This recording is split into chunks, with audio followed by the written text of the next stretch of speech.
Nah, hey, what if I roll with that's my brother. Done. That is my brother, We bro. ain't got Rock nothing. with Dun Dun. He a racist motherfucker, bro. He's a doo-wop. Yeah, I ain't got nothing to do with that. Nigga, he got exposed, fuck him. disrespected Indians, Rakesh, and where Rakesh is from. And then on top of that, hating on black fighters like Devin Haney, bro. You know, it's only obvious why he don't like Devin Haney. Devin Haney's the undisputed champion, bro. So Yeah, you know what I mean? We know what's up, bro. Fuck that bitch ass nigga. Also, he needs to do better research on his boxing. He just mad because Lomachenko and Canelo lost twice. That's really why he mad. He just mad at them niggas are some losers. I don't miss a lot of shit, bro. He be like, he said, "What is Haney done? Nigga, that nigga's undisputed." That's what Haney did, nigga. Haney Nah, really got the fucking belt. He mad because he made an Oscar Valdez Canelo parlay. Couldn't even make it Canelo because Oscar lost. Oh, the house got his that's money. That's what it is. You lost on that 2-pick parlay, huh? Put it all on Oscar and Canelo. That's what happens, man. You should have picked Bivol. Got him crying somewhere. I know you still got that ticket. I know it's still in your room on your dresser. Mad as hell. God damn, why did I go with Oscar against Shakur?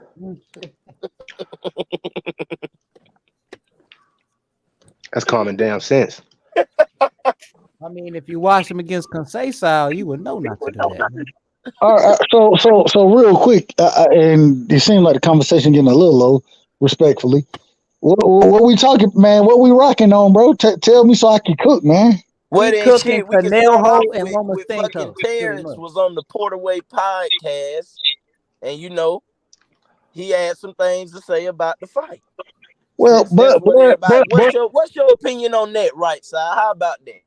But was he was in a he was in it was damage control, bro. It was damage control because at the end of the day, and mind you, I'm one of the individuals who I don't give a fuck what the money. I don't care about none of that. I want to see the fight, right? But see, damage control because the things that he's talking about, bro, like this is the problem, nigga.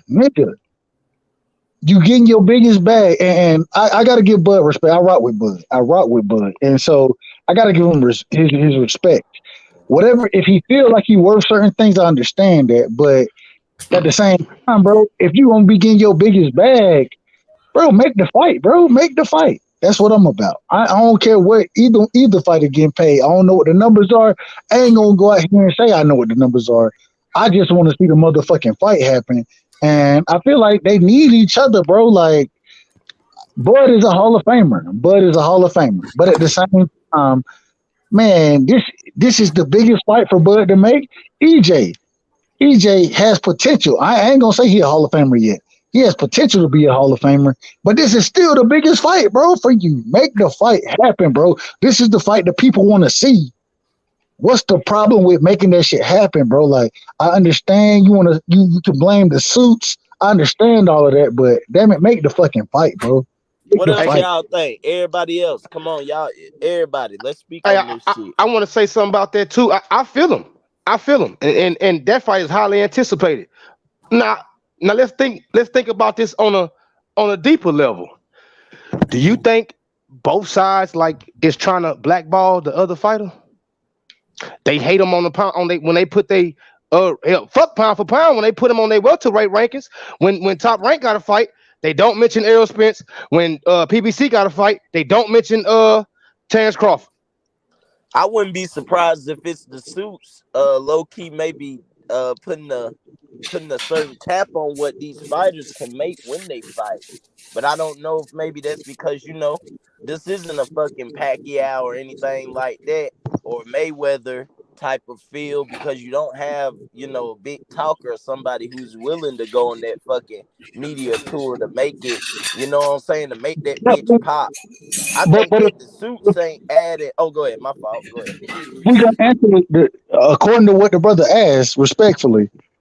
According to what he asked, he said he feels both sides are shitting on the other fighter to some degree, right? And brother, I don't know your name. I apologize. I want to make sure I'm getting the question correct before I answer it. You saying that both on both sides, the promotional brands are shitting on the other fighter. Is that what you're saying? Correct. This is the problem with what you're saying, and no disrespect to you. Nah, cool, school me. The problem is that at this point in time, Bud went ahead and he left. You know what I mean? he did the sensible thing and left Top Rank. He Yeah, he went sued him. and he's trying to make a fight with the PBC. He's trying to. Now, so if we're gonna say what you're saying in this situation, we got to talk about the PBC. The reason we do is because I don't know exactly what the terms are, but we can't say. And if we go back in time, yes, you're absolutely correct. Whereas Top Rank was sitting on EJ, PBC sitting on Bud. I see that. What I'm saying now is with Bud leaving Top Rank, coming over and trying to make the fight happen with the PBC. You know what I mean? We got to be looking at the PBC, bro. The suits over there, those are the individuals who got to make this fight happen. You feel me? And that's what that's what I'm not to cut you off, right side, but that's where I was getting at, bro. Like I've been saying, bro, it's something. If you got to think, the suits ain't fucking stupid, bro. Like if they could make their fucking profit margin, the shit would have been announced. But somewhere something going on to where I think that somewhere the numbers ain't adding up. I don't know if that's because of maybe a certain entity not having the money, or if that's because of a certain fighter wanting too much money, or I don't know. But somewhere the money ain't adding up. The money ain't adding up for the suits to make their profit. And I hate to say that shit, bro, because in other sports, you don't fucking see that. You just see whoever fucking beat who, it fucking moves on and is the best, and the best fight the best until there's a championship. But with this bullshit, we can't even fucking see that, because you have to have a fucking certain amount of profit margin for the fucking entities to make on top of what you have to pay the fighters. And I think somewhere somebody asking for fucking something ain't right. The numbers ain't adding up. You feel me? I think we can all agree on that. But go. It's a tad bit different. So if we're talking about the UFC, then I can agree with you. But if we're talking about any other sport, if you look at those other sports, we've seen multiple times where individuals feel like they command football, basketball, regardless of the sport we're talking about, they feel they command a certain amount of money, and so they will go to a lesser team. The thing hold on. Let me just say this. The thing in situation is that we're not dealing with teams. We're dealing with an overall sport, an individual sport. So it's almost like us talking about tennis. Respectfully to tennis, it's almost like saying, damn it, Serena is saying, I need this amount to fight in or to go and play in Wimbledon. If you can't give me this amount, I ain't playing in Wimbledon. Even though we know Wimbledon is going to be where the best are playing at. You feel me? And so I feel what you're saying, but at the same note, it's like they actually have fucking structure. Like it's a structure behind it. Like even if they don't get what they want for Wimbledon, they gonna get something around there, bro. That's my whole point. Like there is no structure, there is no guidelines. Like even in other sports, boxing is the Wild West. Boxing is I know, but that's what I'm saying though, bro. So when you say like other sports, you can't really compare it to other sports, because boxing is the Wild West. Like there are rules and guidelines and regulations. Like you fucking can pull a Ben Simmons, but you're not gonna get paid. You know what I'm saying? Like motherfuckers can, like Lamar, he want that extension, but he willing to pay. I mean, play one more season to fucking get it. Like these boxers, there are no alternatives or no fucking other resorts that you can make. It's pretty much accept what can be made, or fucking the fight won't happen. And that's why we not getting the fights we want. All facts. Both sides. And it's crazy because with boxing being the Wild West, we've seen individuals go out and once again, I'm gonna say this first. We've seen individuals go out, fight for less than what they're worth. You know what I mean? For quote unquote for titles, to gain respect, right? Whereas with both of these fighters in this situation, both of them have respect. They have the respect already. And so when we're looking at a Bud EJ fight, they both command a certain paycheck. And so this is what it really comes down to. Does the PBC, in my opinion, this is my opinion, does the PBC change the way they do business? The reason I say that is because the PBC will tell you that this fighter is getting 1.5 million, right? But they're gonna get the money. It's a pay-per-view fight, so they're gonna get the money on the back end. Whereas with Bud Crawford, he's been guaranteed a heavy amount. You feel me? And so anything he's been guaranteed, he should get that. You know what I mean? Plus the back end in the fights that he's gonna be going into. The question comes up: does the PBC change their motto for, or change the way they do business for Bud Crawford? If they're not gonna change it, the fight's not gonna happen. You feel me? And so there's a level of negotiation there because Errol Spence, he's done business with him. He understands what's going to happen, how he's going to get paid. He understands it. And so whatever he's signing to, okay, I'm going to get this here up front, but I'm going to get this on the back end.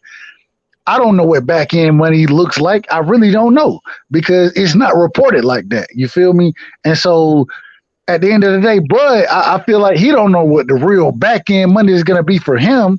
And so he got to get what he feels he's worth. And so I understand both sides of it. At the end of the day, the thing is what are y'all willing to sacrifice to make the fight happen? That's what it comes down to. As far as the suits go, as far as the fighters go, it comes down to what are individuals willing to sacrifice to make the fight happen. And I don't think that we are at that point where each side is willing to sacrifice enough to make the fight happen. I don't think we're there, and I don't think the fight gonna happen. Not when you can fucking throw, different fighters in there with fucking, less competition who might take. Okay, say you could put Rolly in there with fucking somebody like how he was with Tank. Goddamn, you can make money off that shit. So PBC probably like, why the fuck we gonna give this nigga all this money when fucking we can keep filling out arenas with fucking, with the cheap route and pay somebody fucking 5 to 6 times less. We can keep that money, make another fight, and now we done doubled up our profit margin. And it really, and you know what, bro? It took me to start trying to think like the fucking business bullshit to fucking understand, bro. Them motherfuckers, I think that matter too. They like, fuck that. We gonna have to pay all this fucking money. Yeah, we gonna get the money back, but them motherfuckers, they want a maximum number. And at the end of the day, them motherfuckers the ones who make the contracts and shit. And it's bullshit because we have some people who get on here and they want to put down one fighter to big up another fighter. Instead of realizing that neither one of these motherfuckers is scared.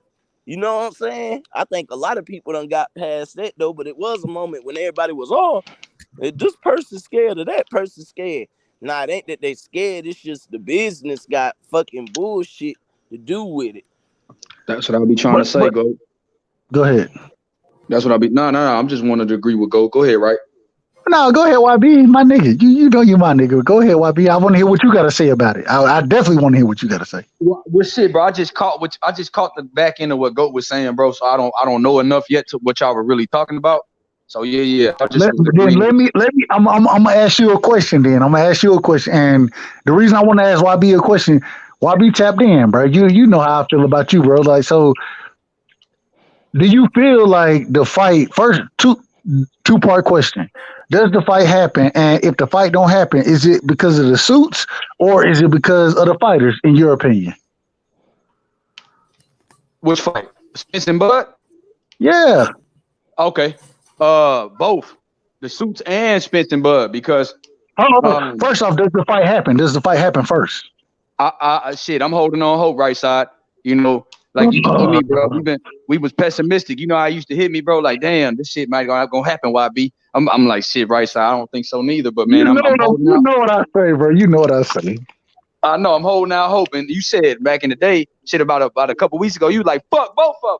That's what right. And look, I ain't got to that point yet, big bro. I'm still there. I'm still there. I ain't right. I ain't all the way there, right side. But look, I'll tell you this. If it don't happen, it's the suits and them two. Because look, if the suits give you an offer and you want a certain guarantee that ain't meeting, so it's not. See, this the thing. I think people used to get mad at me for this because I think I was saying that Bud was holding up the fight, and I felt like people were. I wasn't saying it to what they wanted to hear. So let me say it like this: if you are wanting a certain guarantee and the suits aren't willing to meet your demand, and then so is it just Terence Crawford holding it up, or is it just Errol Spence holding it up, or is it just the suits holding it up? It's a combination of the two. All of them. Because you have to be on the same page to get a deal done. So for me, I felt like maybe people were thinking I was blaming Bud as a one-sided thing when that's not necessarily the case. It was just how it was coming out. So because of that, I just want to state that claim to make it clear. But when you say that he paid him his money, you're essentially saying that Bud Crawford the terms that he wants hasn't been met. So it can't be that something's not the hold up when we're saying that the guarantee and what they're offering him is a low ball. If that's the case, then the suits are low balling Bud, and at the same time, Bud doesn't like what he's being offered, so he's not taking the deal. So you can't say that he's not having a part in holding it up, and you can't say the suits don't have a part in holding it up if that's what's true. And so fuck them all. Like I said from the beginning, fuck them all. Anybody who got anything to do with it. And I got one more question for you, YB. One more question. Right. November 19th. So people were talking about December 10th, right? Yeah. Goddamn Tank Davis. That's his week to fight, bro. December 10th. Yeah. That's Tank Davis week. And so now it comes down to November 19th. That's the date that we got. If it don't happen on that date, the shit ain't happening. And so and once again, I'm still standing on my square saying that the motherfucking fight ain't motherfucking happening. I don't believe it's happening. I don't believe that the suits or the fighters are going to be able to get the shit done that's needed to get done.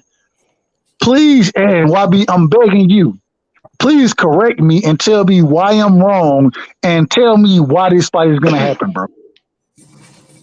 I see it being so silent right now, right side. And one thing I took from that Porter interview with Bud was that Porter and them were like, usually when it's silence in business, that's a good sign. So the fact that it's been the silence has been deafening the past week or two, I'm kind of assuming that. And Bud Crawford said it's not a win, it's not a if I become undisputed in 2 weight classes, it's when. So when he said I'm definitely doing it, that's what made me think, okay, maybe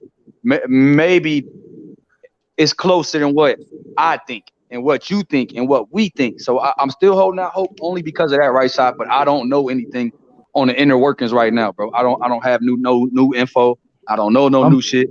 I can't lie to you and be like, yeah, bro, I heard this from I didn't hear shit.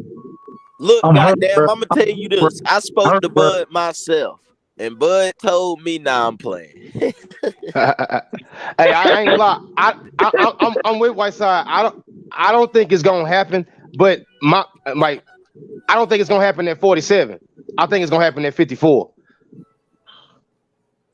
That's crazy, bro. Like, how long do we have to go through this shit, bro? If it don't happen this year, bro. If it don't happen this year, and once move up. If it don't happen at this year, right? And once again, like I said, the only date right now is November 19th. That's the date that the shit has to happen on.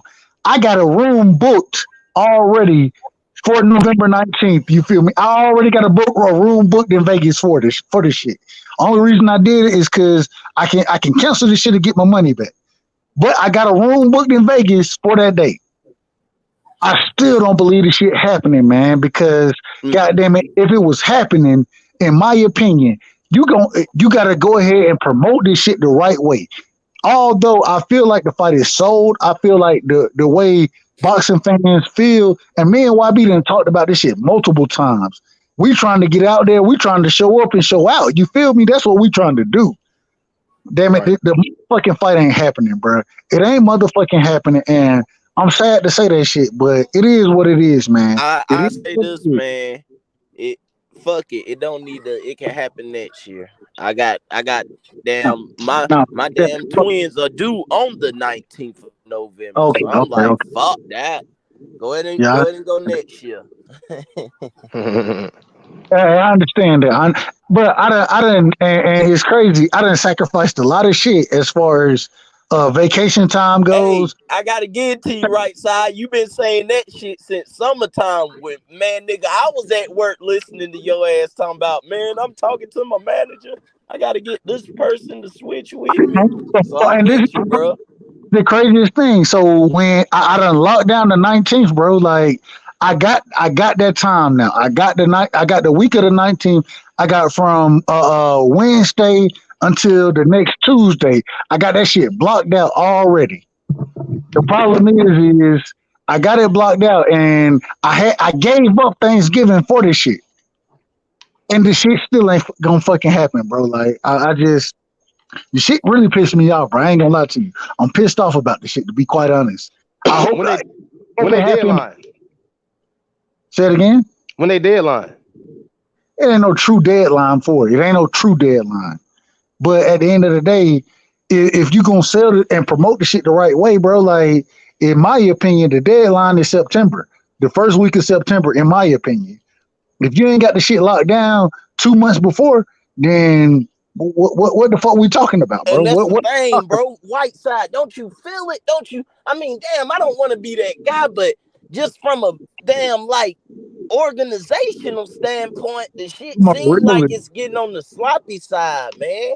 Because it's like if you do want to make it in November, it's like, man, it's about time to put that shit in the auto drive because fucking football start this Saturday. College football start this Saturday. In the next 2 weeks, you're gonna have NFL. In the next month, you're gonna have NBA. In the next few months, you're gonna have college basketball. And you still gonna have MLB in the October. So I don't know, bro. It's not, if it don't happen on the 19th, bro, it's not happening. And because like you just brought out, all the points you just brought out, the only reason is if you look at the Raiders schedule, you feel me? Matter of fact, I got to go back and look at it. I got to check again because I don't want to. Matter of fact, I ain't gonna even bring that shit up because I don't want to be wrong about it. All I'm saying is if the shit ain't already locked in, bro, like you out of all the weeks that you had, you got 1 weekend, and the other thing is the PBC, bro. They got to put their fucking fall schedule out pretty soon, bro. It should. It usually comes out in August. We are about to hit motherfucking September. I need that fucking schedule, bro. When that schedule come out, if Bud versus Spence ain't on that motherfucking schedule, the shit ain't happening this year. And YB, correct me if I'm wrong, Steven Espinosa said about a month ago, if the shit don't happen or if we can't get the shit scheduled in 2 weeks, the next 2 weeks, the shit ain't happening. Am I wrong or right about that, YB? Bro, you right, and that's what I'm saying though, right side. For me, you know what? I want to point out something that may not have something to do with the fight per se, and what we were just talking about, but it's still about Bud and Spence. You know, I feel like the tide is changing though. Don't you feel like the energy and the tide is changing as far as at one point it was Bud, it was Errol Spence, you know, Mr. 70-30, 60-40. And a lot of people were like, I don't give a fuck about numbers. And I was one of them. Like, man, don't tell me about what percentage he want and all this crazy shit. But I feel the same people coming out saying that Bud is being lowballed and they don't know the true numbers that's being offered. They just running out with what was rumored to be offered, which that could very well be a lie. But I just noticed that the same people that were like, man, you guys are accountants for Spence, you guys are doing this, are the same people like, man, you better pay Bud everything that he want. You better, Bud better make this amount of money, bro. Bud is the, you know, and for me, I'm starting to see like where the same people that were like, people are accountants for Errol Spence, I'm starting to see a lot of accountants on the other side. And now it's like, damn, now that the shoe's on the other foot, or the shoes on the same foot that it was on for Errol Spence, now it's like it's not the same type of attack or commitment. They ain't treating them the same. Say the shit. You ain't got to be politically correct. They want to fucking get on goddamn one person, but don't want to damn hold the same ideologies to a different person doing the same thing. And that's what I'm saying, and that's what it looks like right now. And I'm starting to see the shift, like the way that people were like, well, if the fight don't happen, I'm blaming Spence. But now that it's coming out that it's a certain number that Terence won, that PBC don't meet it, Terence Crawford will get no blame, or PBC will get all the blame. And I feel like we just said earlier, it should be on the fighters and the suits. It shouldn't just be on one entity to take all the blame if this fight don't happen. That's just my opinion. But I'm sure people will tell me I'm wrong, and people will be like, man, bro, Bud deserved $50 million because he did this and this and that. And that's not for me to say. I don't know what a man is worth. I'm just telling you, if the fight don't get made, I can't just blame the suits. And goddamn it, YB, what I told you from the beginning, fuck them all, bro.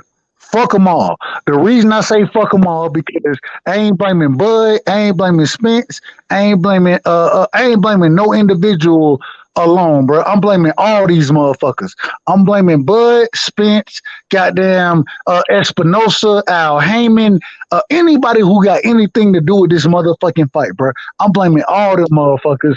And when it comes down to it, I'm gonna be honest with you. If this fight don't get made this year, bro, if it don't get made this year, hey, I'm one of the few people. I don't know. I ain't asking nobody what they buy. I will say this though. I'm one of the people. I buy shit, bro. I buy all that shit, nigga. I went and tried to buy the motherfucking Mickey Bay and goddamn Tevin Farmer fight because I want to support boxing, bro. I will say I did get a refund on that. I did get a refund on that. So respectfully. But all I'm saying is, goddamn it, I'm buying this shit and I'm trying to be at this shit. And so if the shit don't happen, bro, fuck them all. And it's gonna be a long time before I buy any of that bullshit anymore if that motherfucking fight don't happen. And I don't believe it happens, bro. And I've been saying this for a minute now. I Go told ahead. you right side. Hey, bro, I done unsubscribed to fucking PBC shit till I get my fucking fight. Showtime Steven Espinoza. Until I get my fight, you won't be goddamn taking that money out of my account. Fuck that. Until I get my motherfucking fight, I would drive to the casino like I've been doing and watch them fights on fucking TV at the casino. But bruh, I'm sick of it, bruh. Goddamn. This shit, like, imagine That's why I think it's something deeper. fucking winning Golden State winning it all, and fuck it, we're gonna go play the Lakers because that's a LA thing and we can maximize our money. We're not gonna go play Boston because they made it to the finals. Nah, we both in the finals. Fuck it. We're gonna go fight. We're gonna go play fucking the Lakers because that's a rivalry and that'll make more money. Like, man, get the fuck out of here, bro. That's basically what the fuck going on. And that's the motherfucking problem with boxing is that there's a monopoly on the sport. You feel me? It's the wild, wild motherfucking West. And when you at the top, you feel me? When you are able to tell a fighter to say, nah, if you want to make this fight happen, you got to come forward with us. When that shit starts to happen, it shuts down all of what it shuts down capitalism, right? And although everybody may not be a fan of capitalism does one thing. It does one thing that I agree with. It produces the best, whether it's in finance, regardless of what it's in. The free market shows you that as long as you got the best product, you feel me, then you can put it out there for what you want to sell it for because you got the best product. And what we seeing right now is, damn it, fuck the best product. Nope, we gonna sell whatever we got for the highest price. And so, man, fuck them all, man. Fuck them. And I don't believe the shit get made. And then I'm done after this. I apologize. I'm long-winded. I apologize to everybody on the chat, but fuck them. Nah, you good, man. Goddamn, you bro. good. You cooking. Speak. Fuck them all, and goddamn it, if the shit don't happen, bro, I blame every motherfucker who had anything that had anything to do with the fight. From once again, Steven Espinosa, Al Heyman, goddamn Sam Watson, goddamn what was no, Bob Arum ain't in this shit, bro. Bob Arum ain't in this shit. He ain't in this shit. Bomac, bro. Bomac got something to do with it because he managed Bud. No, I agree with Bomac now. I agree with that. Bomac, and if I'm going to blame Bomac, goddammit, I'm blaming Derrick James too, goddammit. I'm blaming all these niggas. I'm blaming everybody who has anything to do with this motherfucking fight. I do too, bro. I feel you on that. That's why I got to happen. Respectfully. I feel like it is going to happen, right side. I really do. That's why I said, like, but I do notice a shifting in energy and a shifting the thought process behind what's going on. Because when it was EJ, it was clear as day. Oh, Errol Spence a bitch, Errol Spence ducking. But now, from all accounts, and I can't prove it to you. I can't prove it, but from all accounts, Errol Spence is not the one that's like, man, they offer me too low of an offer for this fight. Nah, bro, I ain't. Nah, bro, you better meet my guarantee or it ain't gonna happen. Errol Spence said, hold on. The point out that Bomac is a manager, and Derek James is not. Fuck goddamn, bro. But hold on, bro. Hold on, let me finish. Respectfully, my bad. Go ahead. Essentially, Errol Spence is not the one asking for a certain number that's not being met. So whether and so for me, like back then, I was hard on Errol Spence. Bro, if you run some old tapes to me, I was horses, calves, chickens, everything. Bro, I was tough on him. But right now, if this shit don't happen, will he get some blame? Of course, because the things that he said in the past, of course, he never gonna lay that down if this fight don't happen. Of course, he would get blamed. It don't even matter.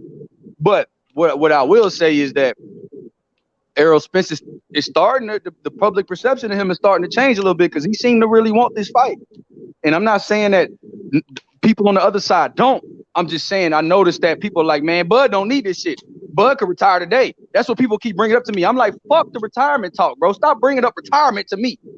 Bro, don't tell me that you've been chasing a fight and now you want to retire, bro. Don't bring that shit to me. Don't tell me that. Bro, don't bring up retirement to me, bro, when you say I'm gonna knock your motherfucking ass out and I've been looking for you in the ocean. If you tell me that, you better not in the next breath talk about retirement and say I don't want this shit. So anybody that's advocating that, bro, I'm starting to look at you a little bit different. Because when Errol Spence say I ain't worried about Terence Crawford, everybody like you a bitch. Now if Bud Crawford say I ain't worried about Errol Spence, will they keep the same energy? Will it be the same thing? And I don't see that. And that's what I'm saying. I don't see that, bro. And that's a problem for me. They're not going to get the That's a problem with boxing because we got to call this shit down the middle, whether we like a fighter or not. Bruh, you know how I am, YB. You know how I am. And regardless, bro, at this point in time, bro, this is where I'm at with the shit, bro. I understand what you're saying. I understand how we can look at Bud and say he on some flaw ass shit. I understand. I ain't necessarily say that Bud on some flaw. What I'm saying is if Spence say I ain't hold on, right side. Let me finish. Let me explain myself. When Spence say I ain't worried about the shit, and Spence said I ain't worried about Terence Crawford, he was a duck ass bitch. That's what people. That's what everybody on YouTube was saying. So now that Bud Crawford keeps bringing retirement into it, like if you don't give me the offer, I don't want. I'm willing to step away. Like, bro, I don't like that talk. Like, don't give me that, bro, because this fight has to be made. And I'm not saying that Bud Crawford don't want it. I'm just saying that if that's the narrative, if you could use that every chance you get and every interview you get, saying, man, I don't need this dude, I could retire. I appreciate that you are confident and happy about your career, and he has had an awesome career. And if Bud Crawford retired today, will he be in the Hall of Fame? Absolutely. Would he be one of the best fighters I ever seen in my life? Absolutely. But would I feel fulfilled in his career if he didn't fight Spence? Absolutely not. Absolutely not. And I'm gonna tell you why, because this was his biggest rival for both of them. They both need each other, bro. And so for them, and for either fighter that had the attitude, I don't need that person, bro. That's bullshit. Because the reason why Ray Leonard and them are so great is because they had dance partners. The reason why Tommy Hearn is so great is because they had dance partners. Facts. That's what makes the accolade stand out, is because of who you did it. I mean, who you beat, who you did it against. And so that's why this fight is so important to us. And also, bro. Let me go real quick. I apologize, go, and then I'm gonna let you cook. My apologies. But YB, I understand where you coming from, bro. I understand it. Me and you, we done talked about it. We agree on that. The problem is this, though. This is the problem. When it come down to making the fucking fight happen, everybody has to give. You feel me? Everybody got to give some. And at this current moment in time, we can talk about who's not giving, whatever. Right. Everybody got to give. Everybody does, to make a fight like this happen. And everybody ain't giving. And so regardless of who isn't giving, I don't give a fuck, because the money don't mean shit to me. I ain't making the shit. I ain't getting paid off of it. You feel me? And so at the end of the day, the money don't mean shit to me. And because it don't mean shit to me, fuck them all. Go ahead. My apologies, bro. Nah, just like YB said, I mean, fuck, man. If you want to goddamn wear that fucking pound for pound crown, throw them motherfuckers in there, man. We just want to see the fucking best fight the best, so we know who needs to be put where in history. I mean, fuck, man. Let's just see. I just want to see the fucking fight, bro. Like I say, man, it's bullshit, bro. I feel you, YB. You know, we the boxing fans, we one of the best. I think we are the best because we go through shit like this. Everybody else get to see. Goddamn, I wish we could see a fucking tournament where these motherfuckers have to fight. You know what I'm saying? But it's the suit shit, and my only thing is just, man, at this point, it's been shown, man. We gotta quit with this person is scared of this person or that person ducking, man. Look, ain't nobody scared of nobody, man. Motherfuckers want their money. Put them in there so they can fight. Facts. It ain't nobody scared of nobody. It ain't even about being scared. It's about the business now. And when it gets down to the business, I gotta pull everybody who has a part of that business into it and say, fuck y'all, bro. Fuck y'all. Because y'all weren't able to be smart business people, because that's all. I'm done, bro. I don't even want to talk about this shit, because this shit I bow out. I'm bowing out respectfully in this conversation. See, that's the thing. The fight gonna happen, bro. Sleeping on one eye open. Nah, you don't get it. I don't know why everybody tripping, bro. The fight gonna happen, bro. I keep telling y'all that shit. The fight is going to happen, bro. Just be ready, bro. If you ain't think the fight was gonna happen, you wouldn't have no room for November 19th. So y'all stop the cap. I ain't booking no room. I ain't booking no room. I ain't booking no room in January for some shit I don't think ain't gonna happen. There you go. You know what I'm saying? Like, come on, bro. Y'all stop that capping. I understand. I understand, nigga want to fight. And I feel you to the fullest, because I wanted to happen too. So just control your emotions, man, and be ready for the fight, man. Shit, that's all I can tell you. But this real quick. Hold on, my boy Billo. 1 second. Hold on, real quick. Hold on, real quick. This nigga Jordan Gooden, I want to say fuck you and whoever riding with you. Jordan Gooden and where your other bitch ass partner is. Jump on this panel, bitch. Keep Boomerang, you a hoe too. Fuck what you talking about. You don't understand that fucking Canelo fought at middleweight for a long ass time. You talking about, can he go to 160 right now? No, stupid ass nigga, ain't nobody talking about him going to 160 right now. You fucking retarded. And then Jordan, how the fuck I sound emotional because your bitch ass saying some duck shit up in the comments. Just come on this panel and come holler at me, bro. Now I'm gonna cease and desist and let y'all. But the fight happening, bro. November 12th. Book it, man. You got your room booked for the wrong date.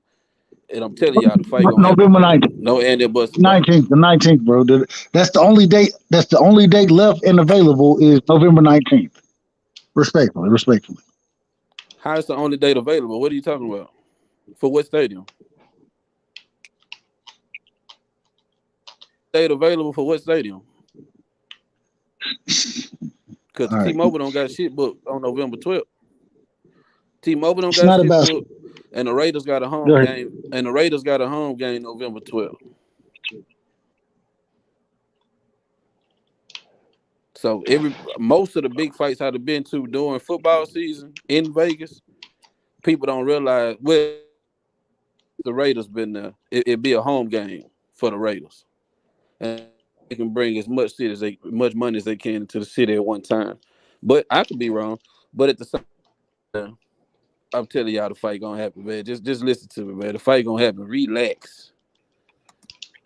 Just relax and stop the cap. Y'all can them niggas all y'all want to, but they announce they fight tomorrow. Every nigga on this panel gonna watch the fight. See, I say fuck Canelo. So damn I don't right. give a Now fuck I'm with you. Now I'ma watch this shit. I'ma still watch. So I'm not going. the NFL goes on. That's when you say. So. That's when you say fuck somebody. You know what I'm saying? You say smoke? What'd you say Monday? I was saying that the NFL's on Sunday. Something about Sunday. I just said the NFL's on Sunday, right? It's college football that is right. It's on Saturday night. Right. It's a whole weekend. But the fight is Saturday night. Like me, when I go to the fight, if there's tickets available to the Raiders game, I'm gonna go to the Raiders game just because I'm in town. And I won't be the only person that go to the fight and to the Raiders game. It just give you more to bet on. I mean, it's just more shit is gonna pour in more people into the city. It's gonna be sold out because you got people that come from all over to watch the Raiders. And you got people that's coming to watch the Raiders that's gonna go to the fight just because the fight that weekend. Like it go both ways. And that's if it's not sold out. But even if it's sold out, you can resell the tickets. So y'all get what I'm saying. It's just a big event when you got more than one thing going on, especially like a big NFL game that weekend. But yeah, man, like I say, when I say fuck somebody, like I say fuck Canelo, I don't give a fuck he fighting Triple G. I don't give a fuck that announced he fighting B-Ball in January, February. Booking a room, I'm not fucking buying the fight. I don't get so when it's just different. I know Rice probably trolling a little bit, but when I say fuck them niggas, like I mean that shit. I ain't watching this. Fuck. We can talk about it. Y'all can tell me what happened. I might watch highlights. Did you say I'm trolling, bro? You don't give a fuck. Did you say I'm trolling? I say you might be. I'm not sure because I say you might be. I'm not sure. I don't know if you can hear me clearly, but I say you might be. I'm not sure because when I say fuck somebody, I just gave a clear example of what I meant by it. When I say somebody, that means I'm not interested in your shit. You know what I'm saying? I'm not fucking with your shit, nigga. So like I say, I fuck Canelo. So I'm not booking no room for no Canelo fight. Went to Canelo I went to Canelo G1 and I went to Canelo Triple G2. But I'm speaking of now in the present. I'm on some fuck Canelo shit. So I'm not booking no fights. Fucking Canelo. I'm not booking no room. I'm not buying the pay-per-view. Like I said, I wouldn't give a fuck what happened until he fight one of the 4 fighters I want to see him fight. It's 3 people I've been wanting to see him fight for a long ass time, mostly 2. Since he been at 154, person I've been wanting to see him fight, and since he moved up to 160, it's another guy I've been wanting to see him fight. If he don't fight the 2 people I want to see him fight, fuck him. Charlo and Boo Boo. So I'm just showing you what a real fuck is versus when a nigga capping saying fuck. Because if you say come and then they schedule the fight, but you still gonna go to the fight and you still gonna buy a ticket and you still gonna buy the pay-per-view, it ain't fucking. No. Once again, like I said, see, and I want to correct you on what you're saying because, and I don't know, Bill. I think me and you have been on the panel before together, so I don't remember specifically, but at the end of the day, I've been saying this for a minute. The fight's not happening, and now if it does happen, right? If it does happen, I take all the fuck anybody's. I take it all back. I was wrong. You feel me? I take it all back. I'm gonna be there. I want to be there. You know what I mean? At the end of the day, the reason I say that is because I do not believe the fight is happening. And if the fight doesn't happen, fuck them all. That's why I say that. If the fight doesn't happen, fuck them. I got you. That's what I'm saying. So not fuck them. You saying fuck them right now because you think it's not happening, but if it don't happen, then fuck them all until the fight is announced. And the fight is made and announced. You feel me? Fuck my question is, okay, if they don't fight each other and say Bud fights Ortiz or fucking Bud fight, or just say Bud fights, he rematch anybody. I don't want to say just no prime name because I want if he fight a fighter that you don't want to see him fight, and EJ fight a fighter you don't want to see him fight, or you watch the fight. Say it again. If Bud fights a fighter next that you don't want to see him fight, you're not interested in seeing him fight. And if EJ fights a fighter that you're not interested in seeing him fight, are you going to watch their fights?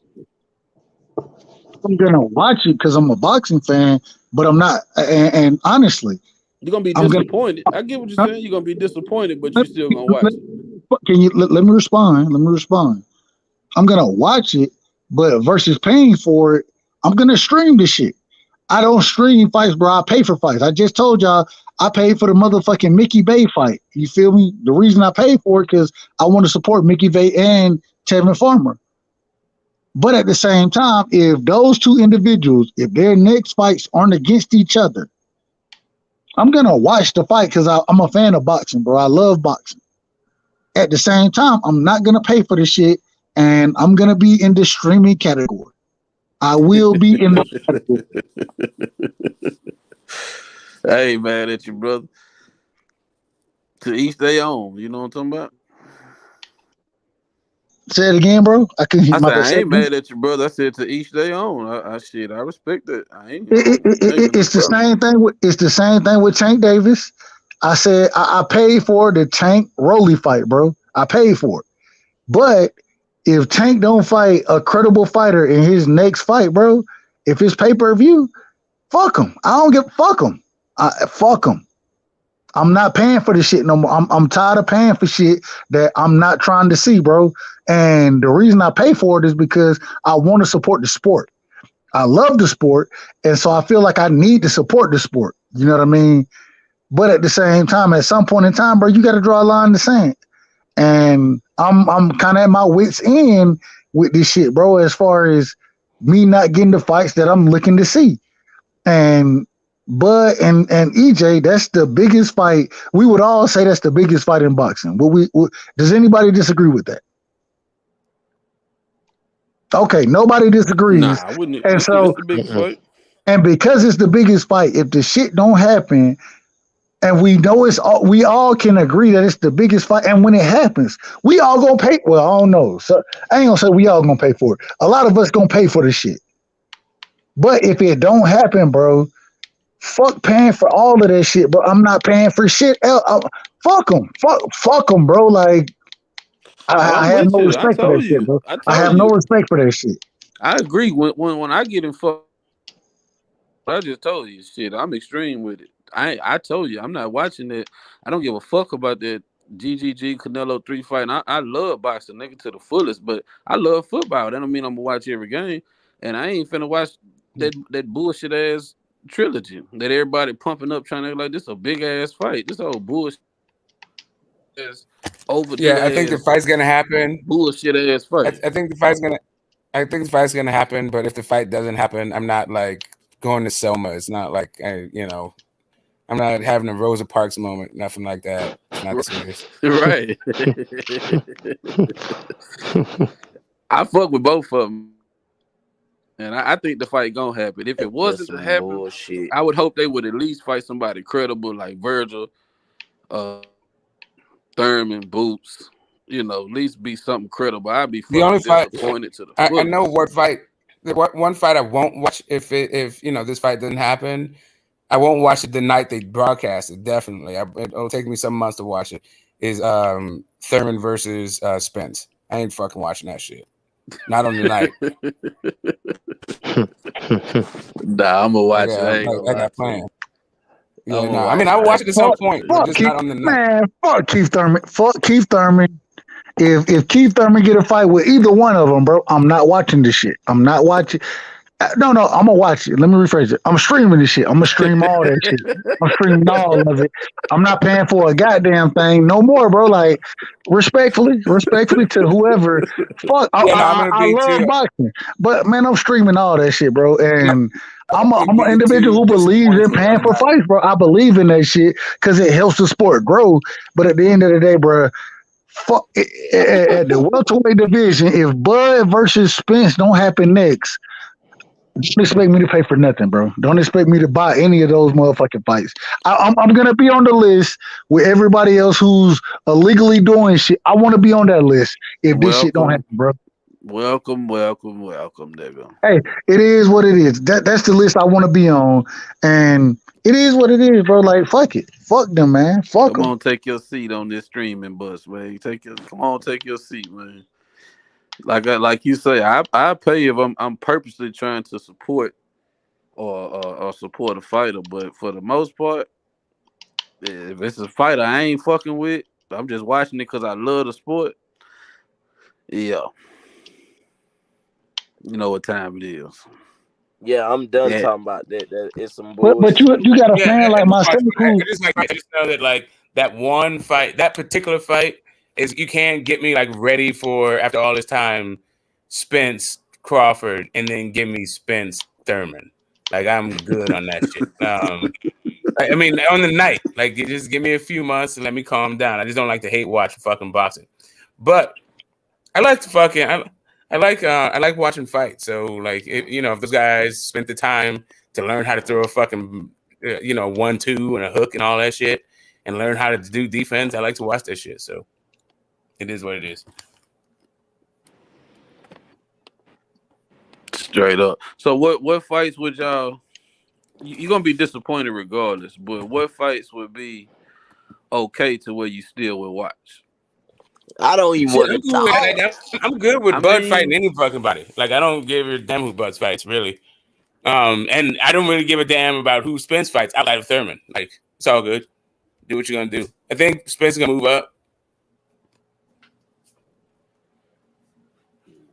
So if Spence fought Boots, would y'all be watching? Yeah. I need you to jump on the panel. I'll be streaming. Sir Antbot, hey, drop the link, H, because he talking that Thurman shit. Come get on the panel. Man, them niggas ain't gonna get on the panel, bro. Now Spence is whack, huh? Them niggas chat warriors. Under his spell. Smoke, Spence is whack you under his see spell. that shit? Okay, whatever. Hey, Smoke, you see that shit? That shit funny. What you said? I say, you see that shit? He talking about fuck Thurman. Don't get that narrative. Get your ass on here. Yeah, that's what he's saying. He's saying like that. Spence is whack. We don't know what we don't know what we're talking about. Spence has bewitched us.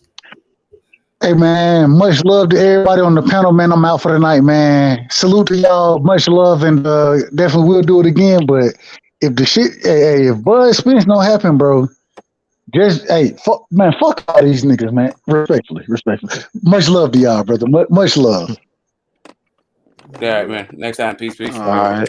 They're November 12th and November 19th is more than 2 months, bro. Like, you got to know your months. You got the whole month of September, you got the whole month of October, and then 2 weeks. Damn near 2 weeks into the next. So it's more than 2 months, bro.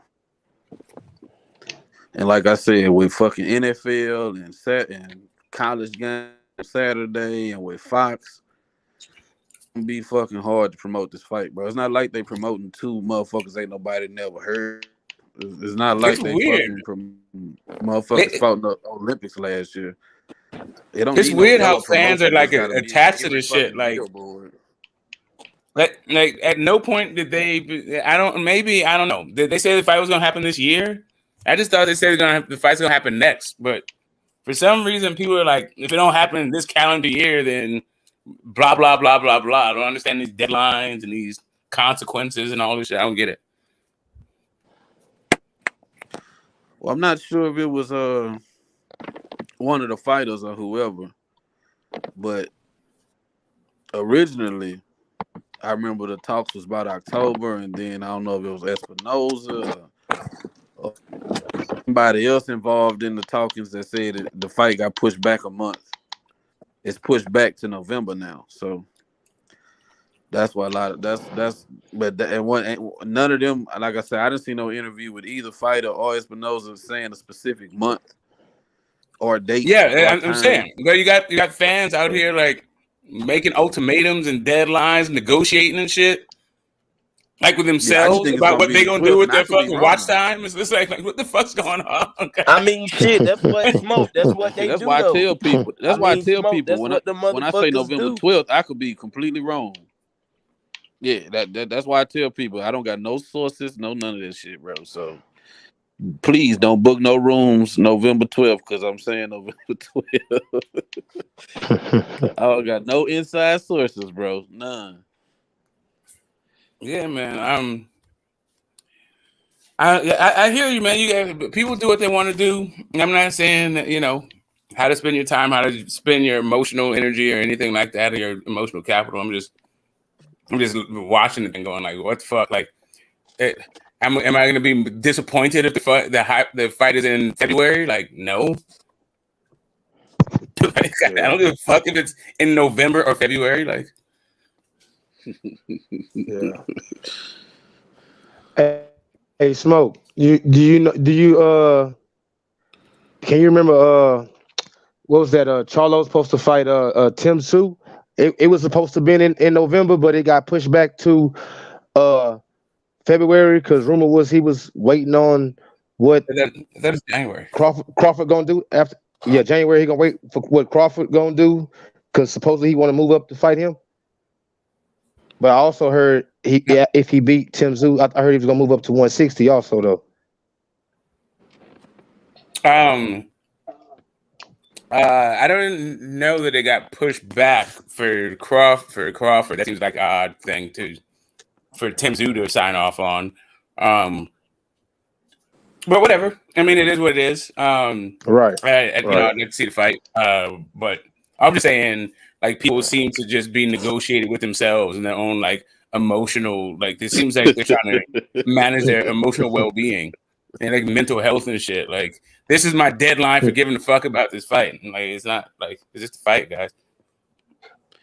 Who started this 3-fight deal for $14 million? Rick Glazier.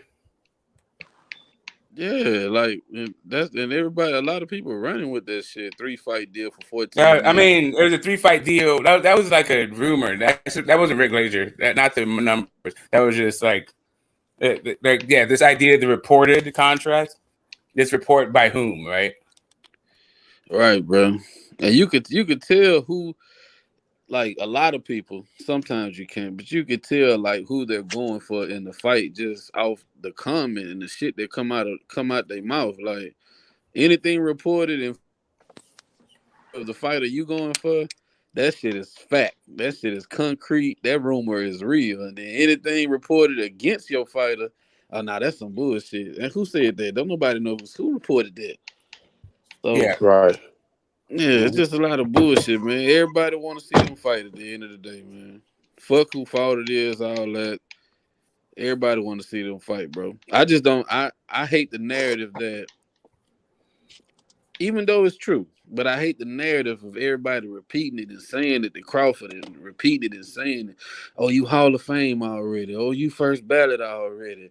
Oh, you motherfucking top 5 fighter all time already. Oh, you the fucking greatest thing I ever seen. And you fucking just the best. And you don't need EJ. And y'all, everybody feeding them that bullshit instead of saying, nah, bro, fuck that. You need to fight EJ, my nigga. I don't give a fuck what you did at 140. I don't give a fuck what you did at 135.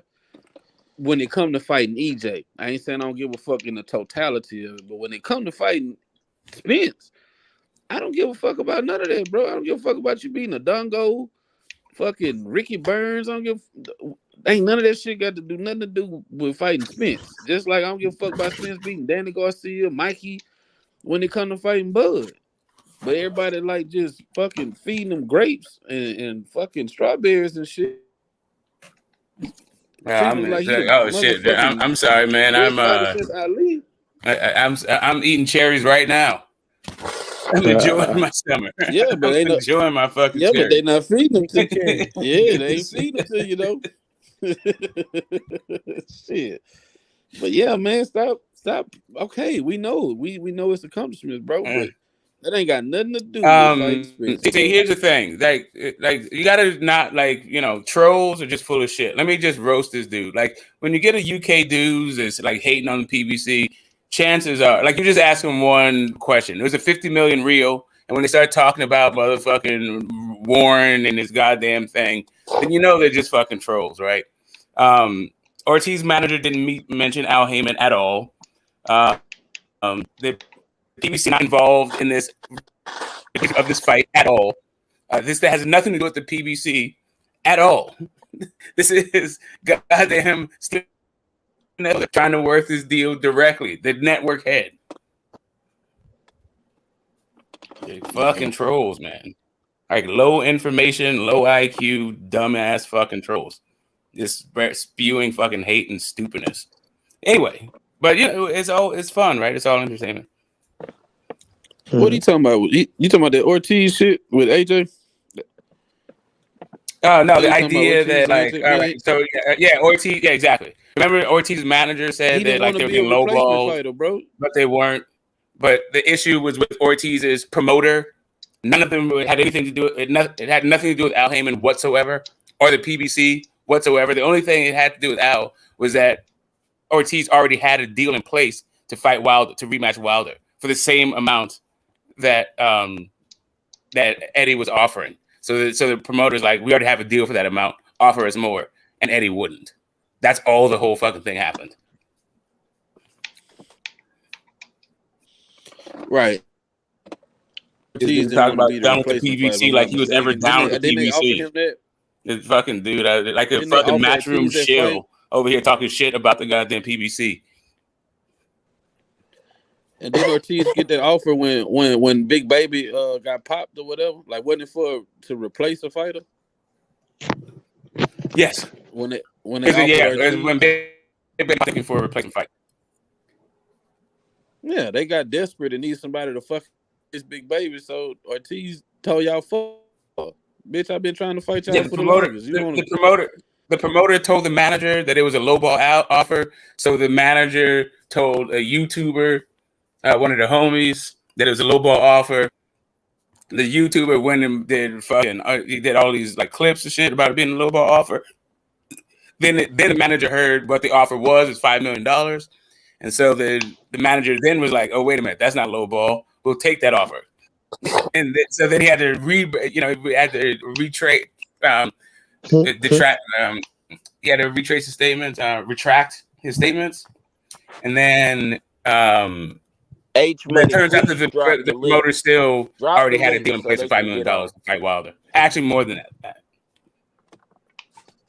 Fuck that. They need to drop the link. I'm about to drop the link, y'all. So y'all, they talking all this shit, but I don't see them. They ain't coming in here, bro. The link They're not going anywhere. Yeah, they're just gonna stay in there. They're just gonna stay in the thing and chat. Like they just want attention. Like, trolls want attention. That's it.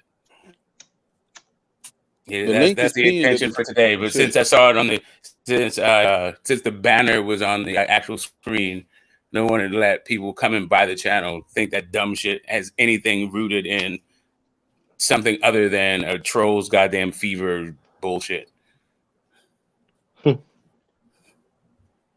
Thurman duck, but who Jaime Munguia ducked? Shit. Who? And I'm not saying he did duck, but I'm just naming fighters, bro. Anybody can spin some shit and say somebody ducked, bro. Like, at the end of the day. Hey, Smoke. Yes, sir. Hey, Smoke. Did you agree with old buddy when he said fighters aren't scared of each other? Which fighters are scared of each other?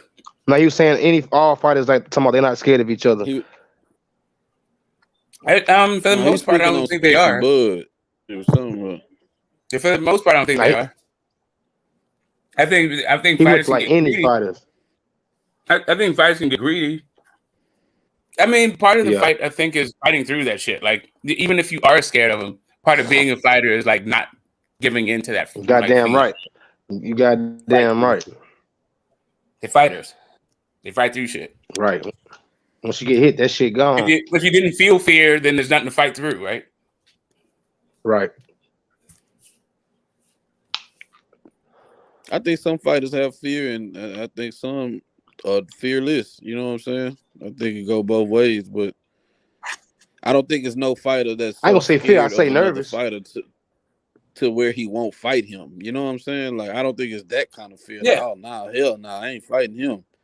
Right. Like these guys at this point, like, know a fighter's name. Once you know a fighter's name, that means like they're getting paid to fight. Right? It's like you guys. I can't even remember the guy that Truck Simpson fought. His opposition. I can't remember what his name is right now. But his name Ty Edmonds. Peace, y'all. Exactly, Ty Edmonds. Exactly. What's up? That guy. They were talking about. They hit him with a casino in order to like try to keep him around. Like, man, $100. Like, come on, man. Like, there's so many. There's thousands of boxers who are getting paid like peanuts, $50, $100, $200, $1,000 to fucking get punched in the face. The same punches in the face. So I think like $100. Wow. Like, I got the opponent like get in the way of them getting that fucking back. Yeah, prize fighting is a motherfucker, man. That's what I hopped on, man, because I heard y'all talking about my boy. You know what I'm saying? I wish his shoulder wasn't fucked up. Then the bullshit, most of the bullshit probably could have been aired out or whatever. But I hopped on to ask y'all, did y'all how y'all feel about Bud Crawford saying Adrian Broner was his legacy fight, not EJ. EJ happened to come later. And you like, if AB would have stayed the course, then they would have had the same type of thing going, 3 division and so on and so forth, I saw that too. That Top Rank had a fight set up for him to fight Broner. I saw that too. That would have been his legacy fight. But so you think Adrian Broner going off the deep end fucked up the whole thing? What, not just Adrian Broner, but Adrian Broner and Keith Thurman? I'm gonna ask that question like that because Keith Thurman shit was human nature, you know what I'm saying, with his shoulder shit. You know what I'm saying? And then Adrian Broner shit was like I guess society woes, if you will. Right. I don't know how to explain Adrian Broner stuff. But just mental issues. I think them two should fight each other. Yeah, I think them two should fight each other. Adrian Broner and Keith Thurman? Yeah. That's a get out the way fight.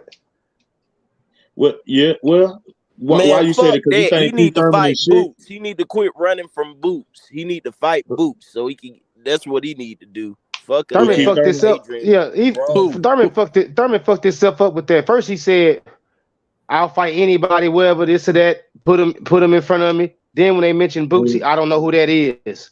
What? Yeah. He shouldn't have did that. I think he kind of, you know what I'm saying? Because like when you talking about matchmakers and promoters and all that old shit, they like he already put some shit in the game. You know what I'm saying with that statement? Like, right? And you got to come correct as a boxer. Like we are boxing fans.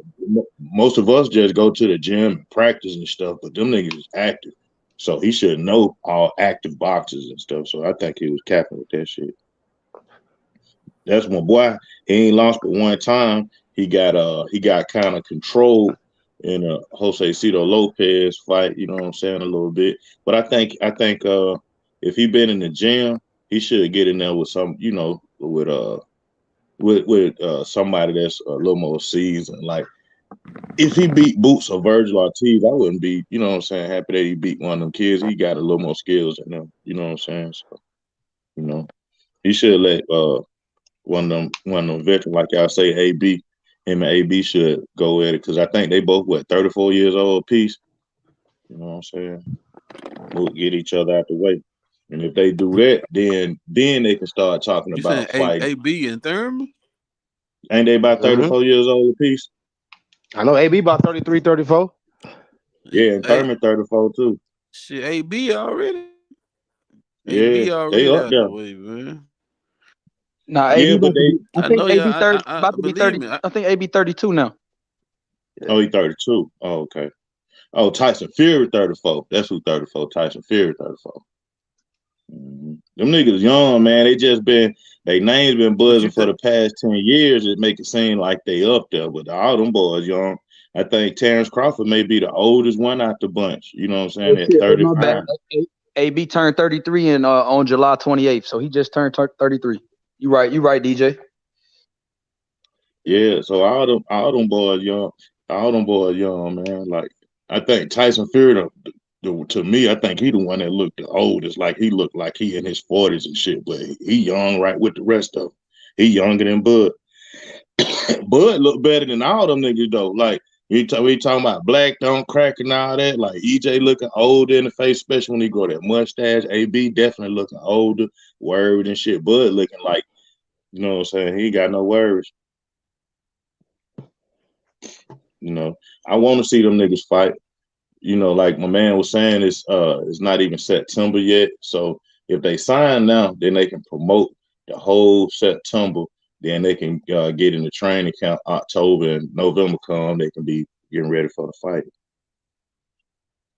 Yeah, if it go down. So that I said the next couple of weeks. But if it don't happen, I'm with Smoke though. Shit, fuck it. Whenever it happen, I want to see that shit. Whoever they got net, put them motherfucking gloves on and get in the ring, nigga. You know what I'm saying? Stop being motherfucking scared. Stop, because to me, at this point, like everybody playing the business card and being grown, they playing that card, and, you know what I'm saying, and make it calling their own shots. They all playing those cards, and I think that's kind of, I don't know. it kind of keep people like Devin Haney on the whim, and Errol Spence Jr. too, because he ain't really been able to get no real good fights. That's why everybody like, who Errol Spence fought? You know, he had to kind of make up fights, because I ain't gonna say Floyd Mayweather them was shedding them out or Keith Thurman them was shedding them out, but he wasn't really just that nigga over there at PBC until he beat Kell Brook, and he still won that nigga then because they had to find him. Lamont Peterson had to fight him. Lamont Peterson said, "Shit, I'll fight him. Nobody won't fight him. I'll fight him." You know what I'm saying? Like, and people still looking at that like, man, that ain't shit, Lamont Peterson. So I'm like, to That's me, why Keith Thurman need to pull a Lamont Peterson and say, "Fuck it, I'll fight Boots." That's what need to happen. He need to go and take 6.5. He talking about he want 10 million. He need to take that 6.5 and get his ass. 10 million. Keith Thurman asking for 10 million, like Tyson Fury talking about he want 500 million to bring the belts back to the UK. Man, nobody finna give you no 500 million. Nigga. I don't know. UK ain't got that kind of, man. They ain't got that kind of money, man. Them Saudis do. Hold on, that's not what he said. That's not what he said. He said what he wanted 500 million firstly, but then he said that if they want him to beat Usyk, then it was just going to be expensive. But he didn't say it's going to be 500K, right? It's just not 500,000. Said 500 million. Yeah, 500 million. That's what I'm saying. Like there's two separate statements. One is that it's going to be expensive, and the other one is going to be 500 million. I think the 500 million one is some bullshit. But you know, that was just so he can grab some headlines, like he always tried to do. He's clickbait artist. Right, but then I say he could be a young boy acting smart too, like shit, because he brought Floyd Mayweather up, right? So I'm like, if he started high, he might be able to fish him. He might be able to fish 100 up out of that shit. Okay, all right. So you tell me, if the 15 Usyk fans that exist in the world, all these boxing purists, all of a sudden they jumped on Usyk's fucking thing. If all of a sudden they willing to back up the Brinks truck for a fucking Fury fight, get the fuck out of here. Man. Yeah, the time that Mayweather got fucking money was with Conor McGregor, who has a huge built-in fucking fan base, track records of pay-per-views. Manny Pacquiao, same thing. Oscar De La Hoya, same thing. Cotto, same thing. Right. Yep. And, another one. Canelo Alvarez, same thing. Right. But you don't think the UK beating Russia again, like because he beat he beat them before. You know what I'm saying? Again is a big enough narrative for the world to watch. It is, but I mean, okay, like not to put too fine a point on it. What UK beat Russia? Right? You got 66 million people in the whole of the UK. That's Anthony like 4 Joshua beat Vladimir Klitschko. That's all. It's either 4 or 5 countries. There's 66 million people, and the average income is $20,000, $27,000, right? Yeah, like you tell me where's 500 million going to come from for a goddamn fight to beat a Russian? Like, give me a break. I know that's what I say too. But just to entertain the conversation, man. Yeah, I know. Fury just talking shit. He finna get that bag and whoop Usyk ass, man. Yeah, exactly. Like they're gonna go to the fucking Saudi or somewhere else. They're gonna pay a huge site fee. It'll be they will pick up whatever pennies the fucking UK audience has, and whatever Americans or who could beat a young Tyson Fury?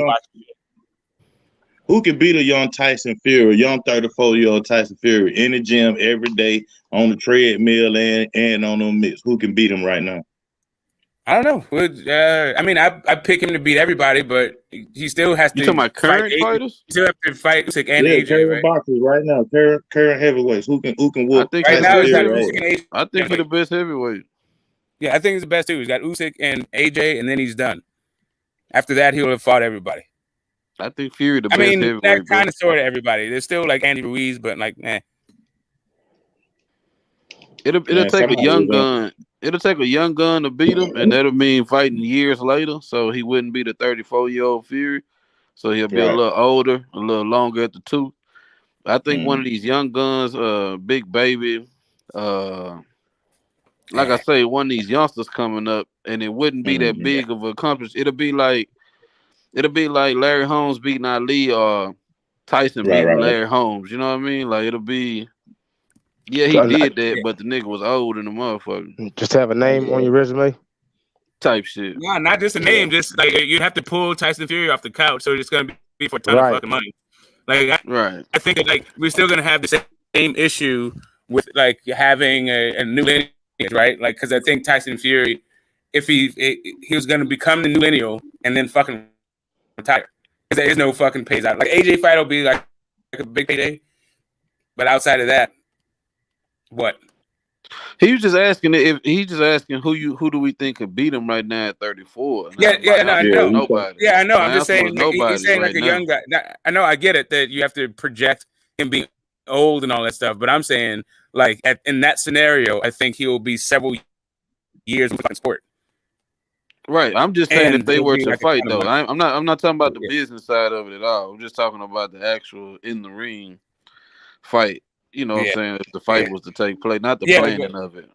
No, I mean I feel you. It's just coming across as nobody. Is what I'm saying. That's really what my point is. It sounded like this whole like young guns at some point in the future doesn't seem very plausible. Is what I'm saying. And to me, like I said, I just qualified my answer myself because, like I said, that's really not. It's still not beating him at 34 in his prime, like the question asks. You know what I mean? So. Really, the answer didn't matter anyway. Yeah, I said, I was thinking about it, man. I said, if Tyson Fury keep on fighting, I mean, he would just be fighting just to fight. After he beat Usyk, like, you know what I'm saying? Like, he'd just be fighting just to be fighting. Hell no, that's not fighting just to be fighting. You still got Wilder out there for tens of millions of dollars, and he's a fucking walking, talking Hall of Famer. That's not just fighting just to be fighting. You want to see that again? You want to see that again, Smoke? No, I'm sorry. You said Fury. Sorry, I thought you said Usyk. No, Fury still got AJ. No, I'm saying after Fury beat Usyk, after he beat Usyk, then he'll just be fighting to be fighting. And now he still got AJ. He can fight AJ and get that chick. Yeah, and Dubois and DuBois, however you say his name, Dubois. You think they still got some stain? Dubois and AJ. You think people still want to see them? I'm talking about Dubois. People want to see AJ, yeah, especially in the UK.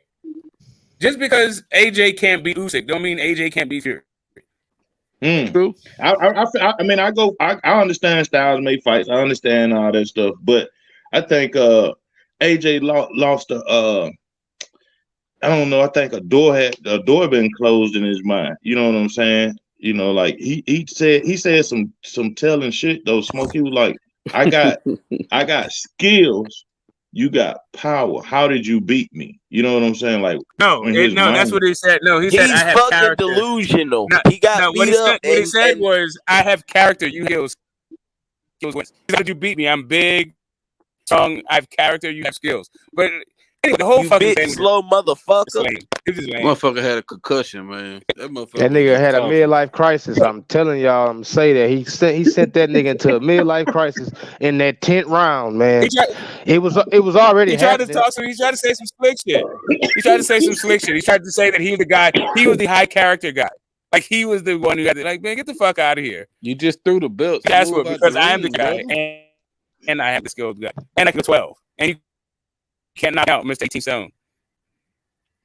Yeah, because throwing the belt, you remember that Jimmy Butler fight when he shot that nigga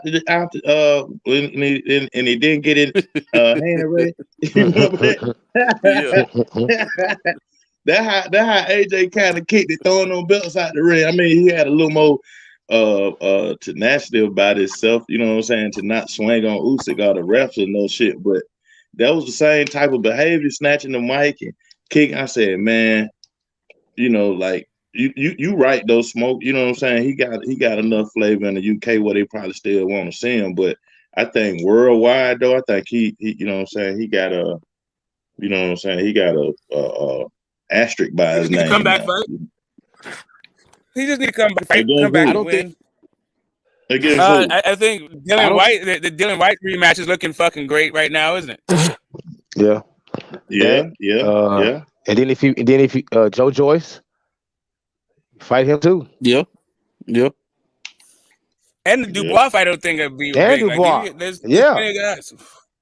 They got history. If you went to Dubois route, he could actually Worry about even.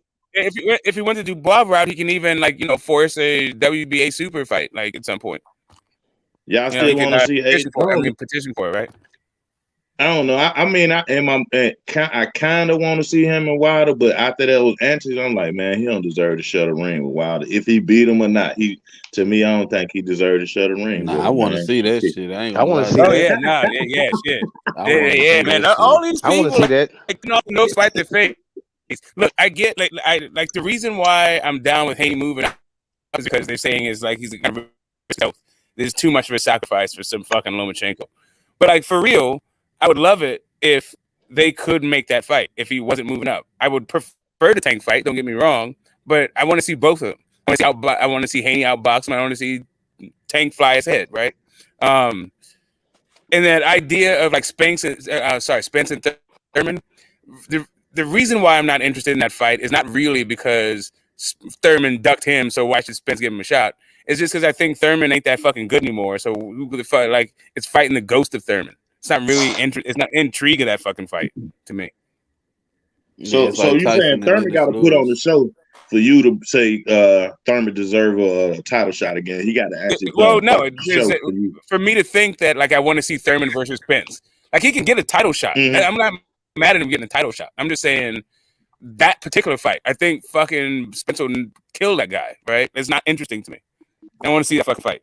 Okay, you said ain't gonna be no competition. What's up, panel? Thurman need to kill one of these youngsters, man. Thurman need to kill one of these youngsters to spark interest. Yeah, make me believe again.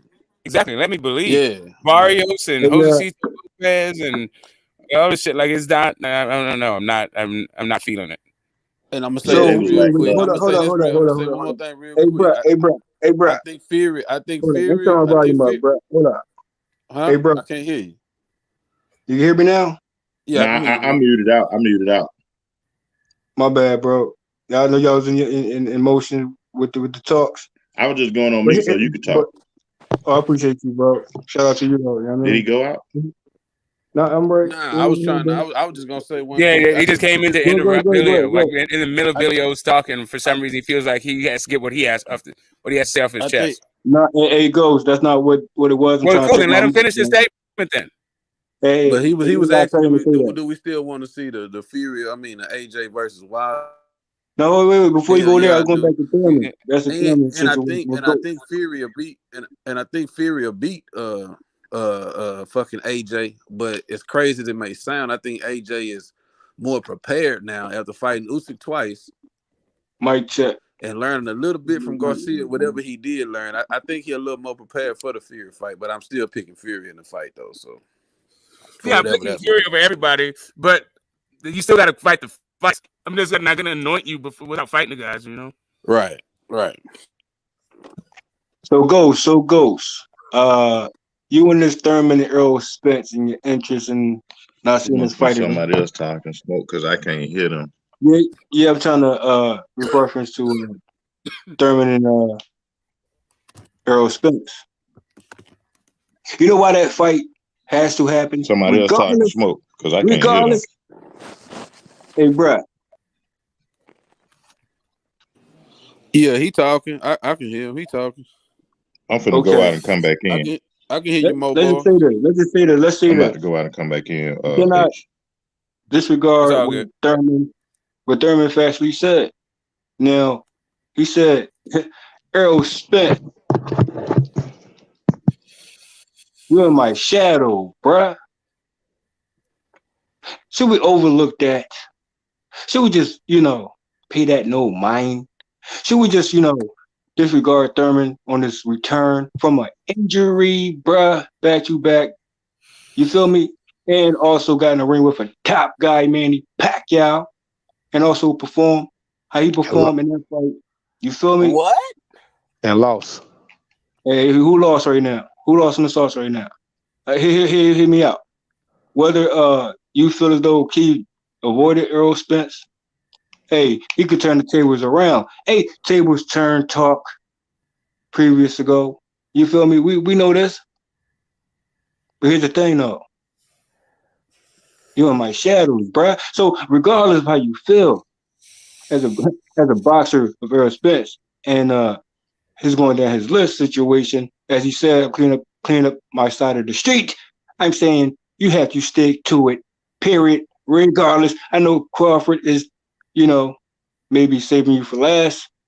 Maybe Ryan Garcia approach when it comes to Haney. Let me save him for last. I'm gonna clean up my side of the street. Hey, they can go straight to the smoke with Crawford. I know that's what most fans want, but I'm still a boxing fan. I say main event fights, fights in between fights to get to the main event fight, and it's still smoke for both sides to go through more opponents, credible opponents, top guys opponents. Before that, it's still building another fight. Just get past your opponents. There's some doubts there. First off, Errol got 3 belts. How is he the shadow of Thurman? He got 3 belts. Most people. How is he the shadow of Thurman? He got 3 belts. Hey, he's been there, done that. He said he's been there, done that. He said he's been there, done that, bro. Based on everything, you're right, Mo. You got it. That the fight must happen. You're absolutely correct for all of those reasons. Thurman had 3 belts. Only it doesn't have to happen, and everybody will just be fine. No. You said earlier that's your preference, bro, and you can care less about. See, yeah, I'm saying like if the fight doesn't happen, that's the difference between you and me. And I say this, hey, let's say if Errol Spence have to wake up in the morning and go to work. Let's say, here you go. Let's say if hey, bro, let's say this. I'm just saying, hypothetically speaking, I'm not trying to, undermine the sales of or no fights, because I think Keith Thurman, Errol Spence was brewing. You know what I'm saying? The build-up is damn near on the edge of Errol Spence and Crawford, cell-wise, gate-wise. You feel me? And it might lost lackluster at some point, but hey, Crawford and Errol Spence fight, had lost luster too until it gained steam again. So understand, he could say, bruh, he could take on Thurman after Crawford. You still won't be interested in that? Or prior to Crawford, you ain't interested in that? I'm not interested in Thurman at all. I'm not interested in Thurman. Either way, regardless, like I said, I'm not interested in Thurman at all. Before or after. Let me get this straight. Before or after. Either way you want to arrange it, you can care less about that. Well, hey, I don't care about Thurman versus Spence. No, I don't think Thurman is any sort of competition. You got the belt currently, there's no intrigue in that fight. It doesn't matter to him because he's saying himself that my shadows, bruh. And how that holds weight. So what? I'm just saying. So what? He said he's in the shadows. So what? So what's that mean? That's all. You cool? That's it. You said he's in the shadow. Okay, cool. So you're saying, hold on. So you're saying that shit? Are them fighting words? That's in your mind? Are you saying Thurman being delusional is like fighting words? Yeah, cause where I'm from, that don't mean shit. You're in my shadows, but it could mean and if you're not, right? You just sound delusional. You feel me, Bill? Out. I'm saying, how Spence feel about that? Smoke feel how he feels. I think by every objective metric, he's not in the shadow. We know the back and forth. Hey, here you go, another situation with Adrian Broner. Where people don't want to bring Adrian Broner up until recently, until get, trendy. It's funny how AB is still a trending topic. If I say Adrian Broner and Keith Thurman, you'll be interested in that one, right? No. Wrong. Oh, you won't be interested in that one? Are you sure? I ain't interested in no AB fight, to be honest. Wait. Are you sure about that, though? I'm absolutely positive. You want to ask me one more time if I'm sure? I'll consider it. I'm pretty sure my answer is going to be the same. Yes, I'll consider it if you ask me again if I'm sure. So you can care less about that one, too. No. Are you going to ask me again? Hey, bro, you know what you care less about? Okay, cool. That's you, get the ghost. That's you, get the ghost. So I'm you not don't speak for. Guess why I'm not interested? Consensus, bro. I'll give you one guess as to why I'm not interested. What would sell more? Let me ask you a question. What would sell more? Hey, you might Adrian Broner and Keith or Spence or Keith Thurman. We ain't gonna bring up Crawford right about now. Okay. But let me ask you, who would sell more if that fight was actually made? I think that Spence can sell as much with Keith Thurman as he could sell with anybody else, not named Keith Thurman. Okay, so what about AB and Keith? I don't think either one of them can sell at all. Where are they fighting at? Exactly. That's what I'm saying. AB fights at 140 pounds. Hold on. We know Adrian Broner is 140 currently, but I'm saying it's still Adrian Broner. Adrian Broner is crazy currently. Hold on, bro. Adrian Broner, regardless of how you feel, if he chooses to and he decides to, bro, he's still a 147 fighter still. You know what I mean? According to what? He's not a fighter at all still. Here you go. It's still unfinished business for Adrian Broner because, hey, I could say Keith Thurman and Errol Spence factually avoided Adrian Broner. And that's factual facts. Who want to debate that? Nah, hey, bro. AB hey, 140. Billo, do you understand? For AB, hey, do you want to go down the timeline of things with me, Billo? Because I'm pretty sure.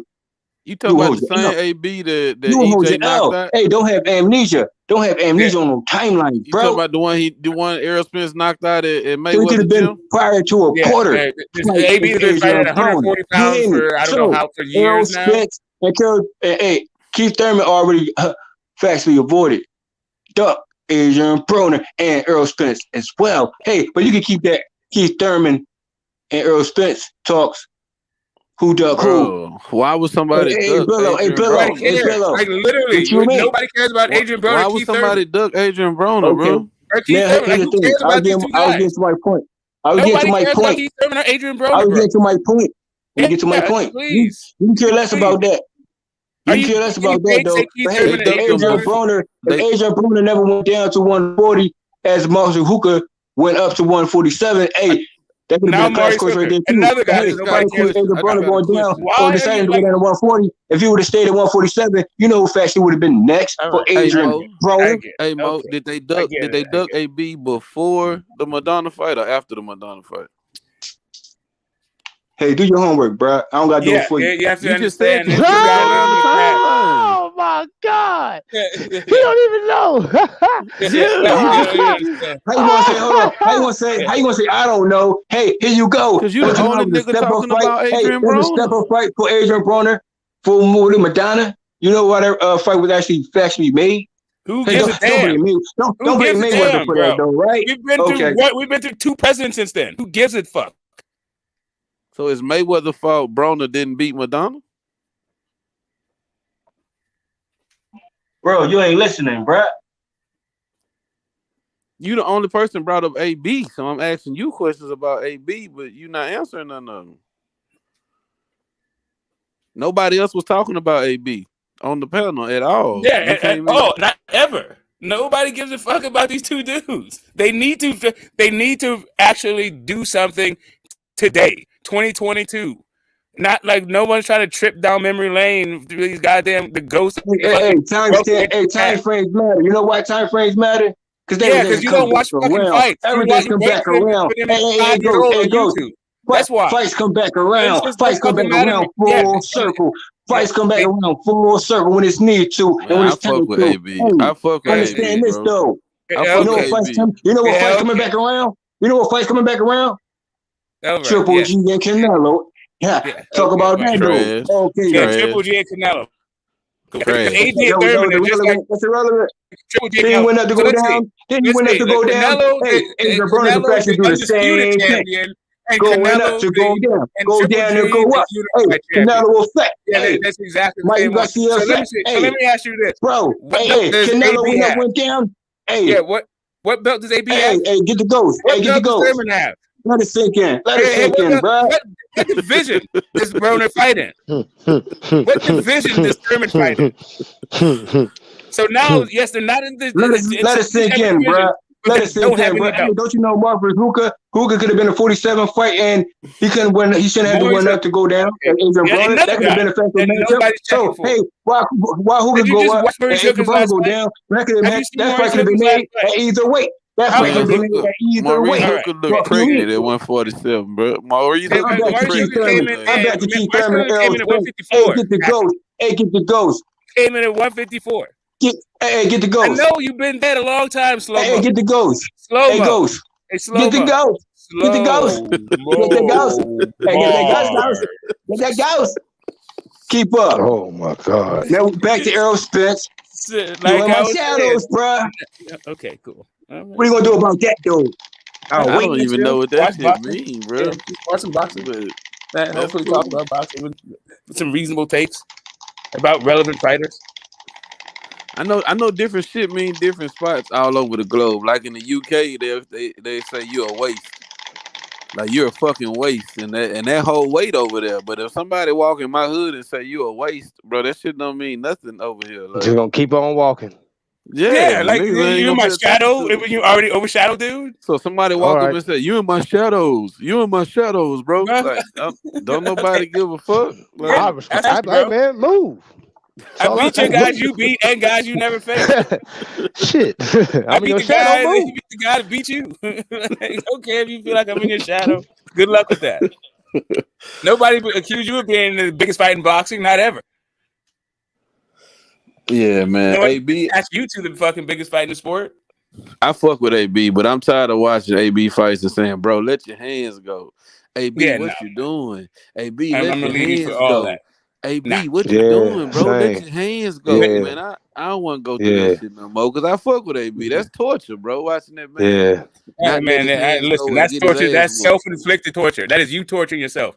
AB ain't let his hands go in fucking several, like again, in a few administrations back. I don't know why Yeah, we're even still yeah. talking about this shit for real. He left That's his what I'm fucking saying. hands in the Maidana fight. Everybody knows this shit. Why are we still talking about it? And then get on the mic talking about I beat that boy. Yeah, Everybody man, know and I even beat that that was boy. fucking years ago. That was some pre-pandemic shit. Like everything about this dude is pre-pandemic. Like the only thing that is new Y'all is know that I beat he's that now boy. crying. It's not anyway. He's the poster child for needing mental fucking help, for needing professional help. I did it for Not the just go to the hood. club, not just Twitter. He needs He did it for actual the like hood. therapy, like whatever. But anyway, if you fuck with him, I know people who do. I'm just not one of those guys. I never fucked with him in the first place, so it wasn't that big of a like heartbreak for me. I fuck with AB, man. I just, you know how it go, man. When something you can kind of relate to a person's background and where they came from, and they kind of made it Yeah, happen. I And you know. know That's what I'm what saying? that's It what was Domi the said. whole totality of the situation. Listen, as soon as I saw it from, and this was like maybe 2 or 3 fights before he had his first belt when I first saw him, and he said, you know, "Dad, come brush my hair." Like I was out. I was out of the AB business like instantly. Like the first time I saw him, his first post fight interview, I was like, "What the fuck am I watching? This is a train wreck." What the fuck? And he's done nothing but prove ever since. In one horrible post-fight interview after the next. He gonna give you some sound bites though, man. That's how you bitch with me. Okay, great. This is what we need now. Okay, awesome. We went from brushing hair to shut that soft shit up. What's shaking? Yeah, I get it. It's just like, but that all I'm saying is my man is like a failed rapper. Is really what's happening. He was the can man until Madonna. My boy Mo was a Boy while finna back. wake up on y'all boys, bro. I don't know why. Shit, I mean, used to him being quiet about the AB slander, bro. Shit. Slander? There's no. This is not slander. Nothing I said was it cannot be supported by fact. Correct me on anything I lied on. But according to shit, y'all about to see. The best Mo Bars, you still there? that we have in slander is the truth. As long as it's the truth, it's not shit, my boy went on mute. Okay. Yeah, it's all love, man. I ain't got no. I said, like I said, I fuck with AB, but I just know I ain't. I'm in reality, bro. Like he don't let his hands go, bro. He go in there and get beat up for 12 rounds, bro. That shit is horrible. Okay, Ghost. I don't think he won his last fight. I think his last fight was against a journeyman, and he didn't win. Yeah, he fought a bum his last fight, bro. Well, a journeyman. I'm gonna be respectful. He fought a journeyman. Exactly. He fought a can, and he didn't win. And this one, the fight wasn't selling, And we saw that Omar is definitely fucking I'm shot. back now. I'm back now. What up, though? What happened? Fuck. You missed it, man. Yeah, Ghost. real boxing conversation broke out. Like always. Get the smoke was saying how when? AB. He was saying how AB a first ballot Hall of Famer. You missed it, bro. Hey, bro. You missed Adrian Broner, watch Santiago, and he gonna 147. Adrian Broner, he gonna take that, bro. Put any name up besides Tank Davis. You can't be a real AB fan and want him to fight at 140, bro. 147. I mean, at 147. 147 was horrible to that boy. No. See, here's the thing. What he won? 147. Hey, bro. Here's the thing. Understand this though. 147 is still unfinished business for Adrian Broner. But he won 3-1. You can keep reaching for. Hey, you got. Hear me out. That Porter fight, you can miss me with that. The Madonna fight, he went to 12. He got dropped for the very first time. Right? Why I can miss you with the Porter fight? Why? Hold on. Why you just glossed over that? Anyone gloss over that because it was a hug fest and it should have been a run back. You hear me? And Adrian Broner. That was a close fight. That was a close fight to you. Closest fight. Hey, bro, a hug fest gonna be a close fight, just like how Robert Easter, a hug fest fight was as well. So here you go. Hug fest fights. Who was hugging? Who was hugging in the Porter fight? Sean, come on, man. Do I gotta say the name, bro? If you seen the fight yourself, if you saw him, and even though Adrian Broner, a counter puncher, and hey, Porter brought his approach. But more I don't really see Porter grab people though. I see Porter charge you up, but I don't see Porter. Yeah, he charge you. Smothering your punches. Hey, Adrian Broner ain't throw no hands because of what? Smothering your punches so fat with Sean Porter. Hey, hands going was exchanged as well in that fight as well. So what I'm saying is decisive winner for Porter. I say not. Hey, that should have been a run back for real and official knockdown. Officially should have given AB the factual nod. What fighters did AB beat at 147? Here you go. Here you go. 147 still unfinished business for Adrian Broner still. If he feels he 140, that's cool. But it's still Spence. It's still Thurman. It's still DSG. It's still Crawford. It's still Nobody's saying keep going. Hey, and you also say Adrian Broner. You also Adrian Broner can take on contenders as well. You feel me? So he's not ranked at 147 pounds. Who has he beat at 147? He's 140 current lead. Get the goals. Catch up. I know this. So here you go. I say it's still unfinished business. He decides to move up. If he wants to move up, bro. Who has AB beat at 147 ever, bro? Ashley Theophane. That's who. Oh. Nah, I'm waiting on him to catch up with me. There's fights that wasn't made yet that still could be factually made for Adrian. Yeah, and it will never be made. Nobody wants to see them. It won't ever be made. He got to get himself together first. Not even Adrian Broner's calling for those fights. Wait a minute. I know Adrian Broner. Calm it down. I know you mentioned. Hold on. Calm it down. I know every time Adrian Broner name get mentioned, bro. All of his business is finished. Y'all go sideways with this shit. Adrian Broner says he's done. He just pulled sideways. Here comes Adrian Broner. Here you go. Now 140. We gonna say Adrian Broner. He said, okay, he want to do 140. He feel comfortable, at 140. But here you go.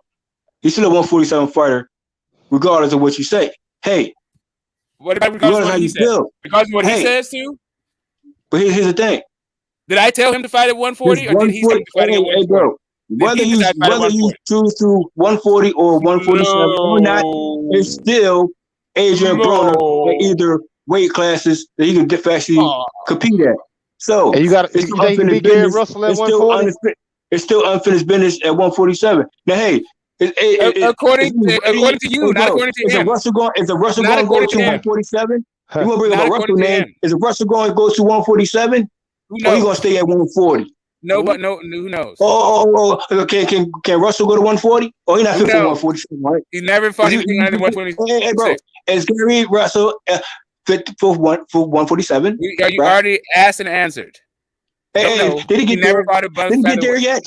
Did he get there yet? No, he never fought anything other than featherweight. He talking about the 140 Russell. Yeah, Oh, yeah, he's talking yeah. about That's what I'm Antoine? talking about. The 140. No, Yeah, Antoine yeah. said he's going to unify. He's going to get undisputed. So hold on, bro. Hold on, bro. So do you see He's him going to move going down. Do you He see said him he's going going to move down. Who? He said he's going Who to fight said at 140 and then move down.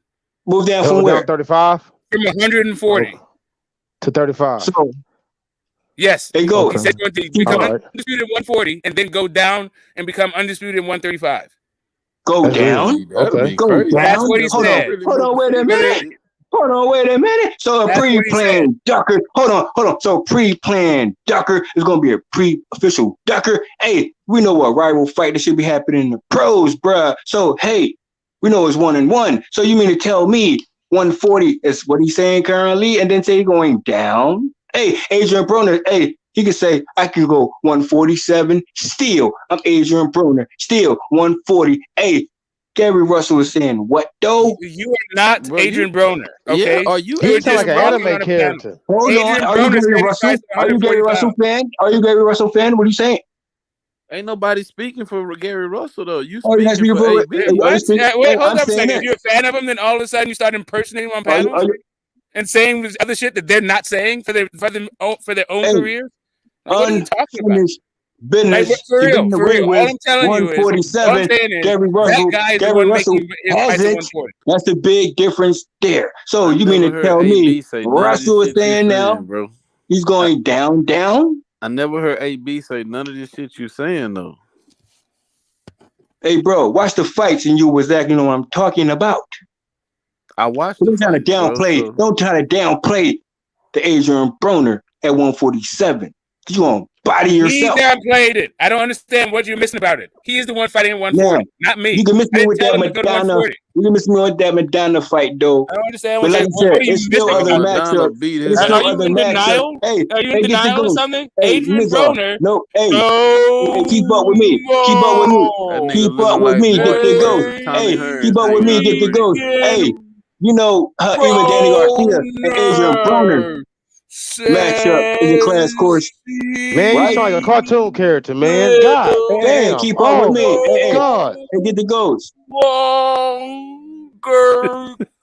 Compete at I guess unfinished business. He don't know what unfinished business means. 47 I guess smoke. pounds. Smoke gonna choke. You choking right now, bruh? You smoking on your choke, bruh? Hey, Mo, ain't nothing wrong with You riding choking with right your now. fighters, man. So I respect it, bro. so Ain't nothing now, wrong with riding with your all I'm fighters. saying is, so here you go. Russell. So let's just say this. Gary Russell, you saying what you saying, get the ghost. He's choking right now. He's choking. Get the ghost, he's choking. Hey, you choking. Are you done choking, bruh? Are you done choking, bruh? Hey, what are you smoking?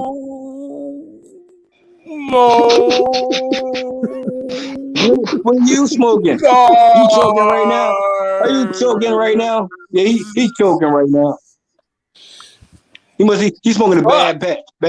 He's smoking a bad batch right about now. Okay, you smoking a bad batch right about now. Cause you choking. Smoke.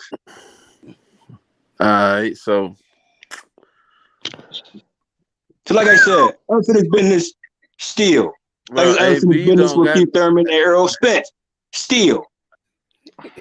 God bless you, man. Okay, that's a bit, bro. Shout out to my boy Lance. What's up, bro? What's happening, man? What's what you care less for? Who you speak for? Who you putting down? Bro. Talking smoke. He said, God bless you. So hey,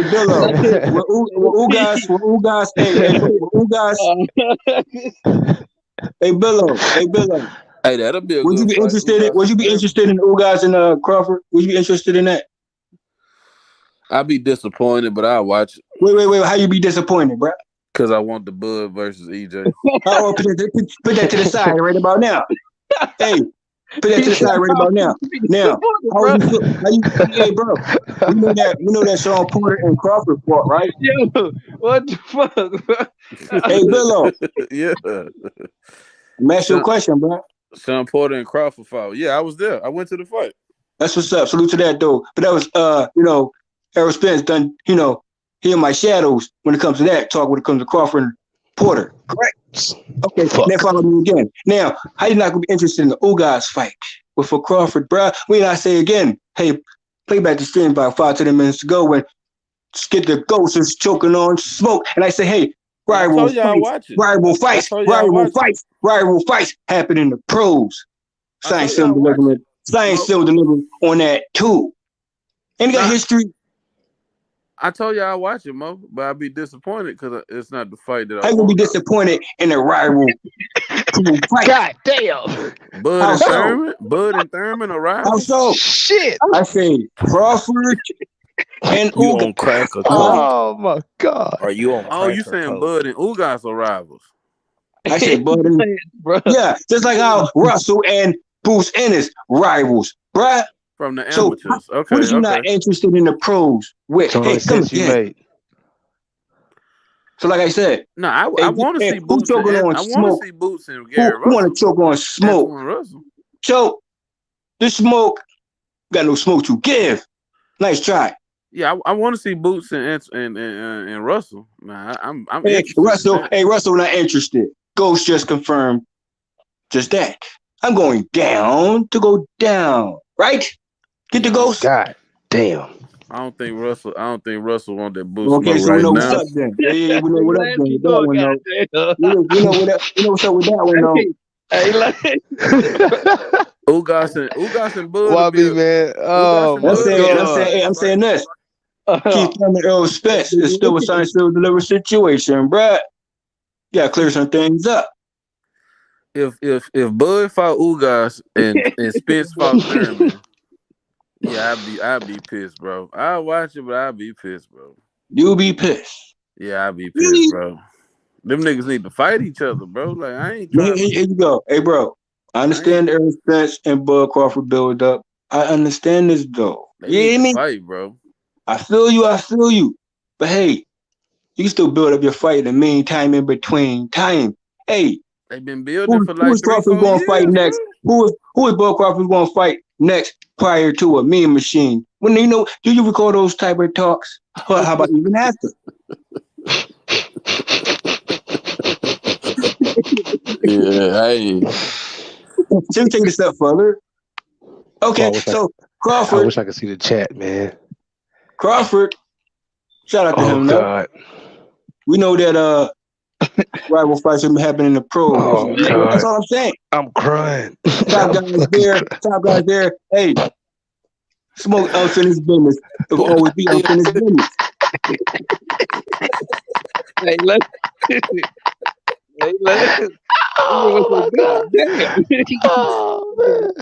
Hey, I'm crying. It could have been a Keith Thurman and Ugas fight. Y'all recall that? How that was so close. I ain't gonna lie, I was finna go to sleep. I'm finna roll up and smoke. It wasn't going to be Errol Spence and Ugas. It could have been Keith and Ugas. But then, hey, whenever that fight, we know who's going to actually made after that, though. But hey, get the Ghost. You coming off from you? Hey, Mo, who you think gonna win? Who you think I got one for you. I got an AB fight for you. AB and Rolly. AB and Rolly. Let's get it. Now Agent Broner and Rolly's interests get the Ghost. Really? Okay. Hey, B better leave Rolly alone. Hey, you struck a nerve when you said that, man. Don't please, I don't man. even fuck with Rolly. I don't even fuck with Rolly, but man, hey, B Rolly, that crazy man, just let it go. Hey, listen, Rolly. Hey, bro. We know what happened. We got in the ring with Tank. But hey, prior to it, Tank Davis, who's gonna get in the ring with for Rolly? Oh, fucking wait.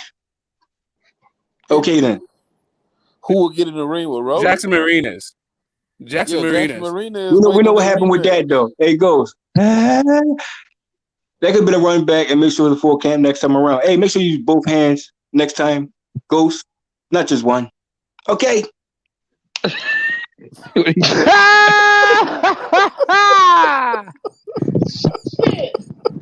Oh my God.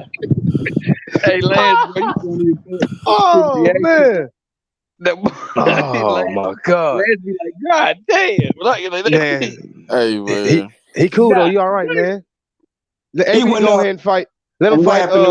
What happened to him? He went up, but what happened to Martinez goes, hey, let him fight Blair Cobbs. Russell. Now Blair Cobbs, now here you go. Blair Cobbs is a good matchup, bro.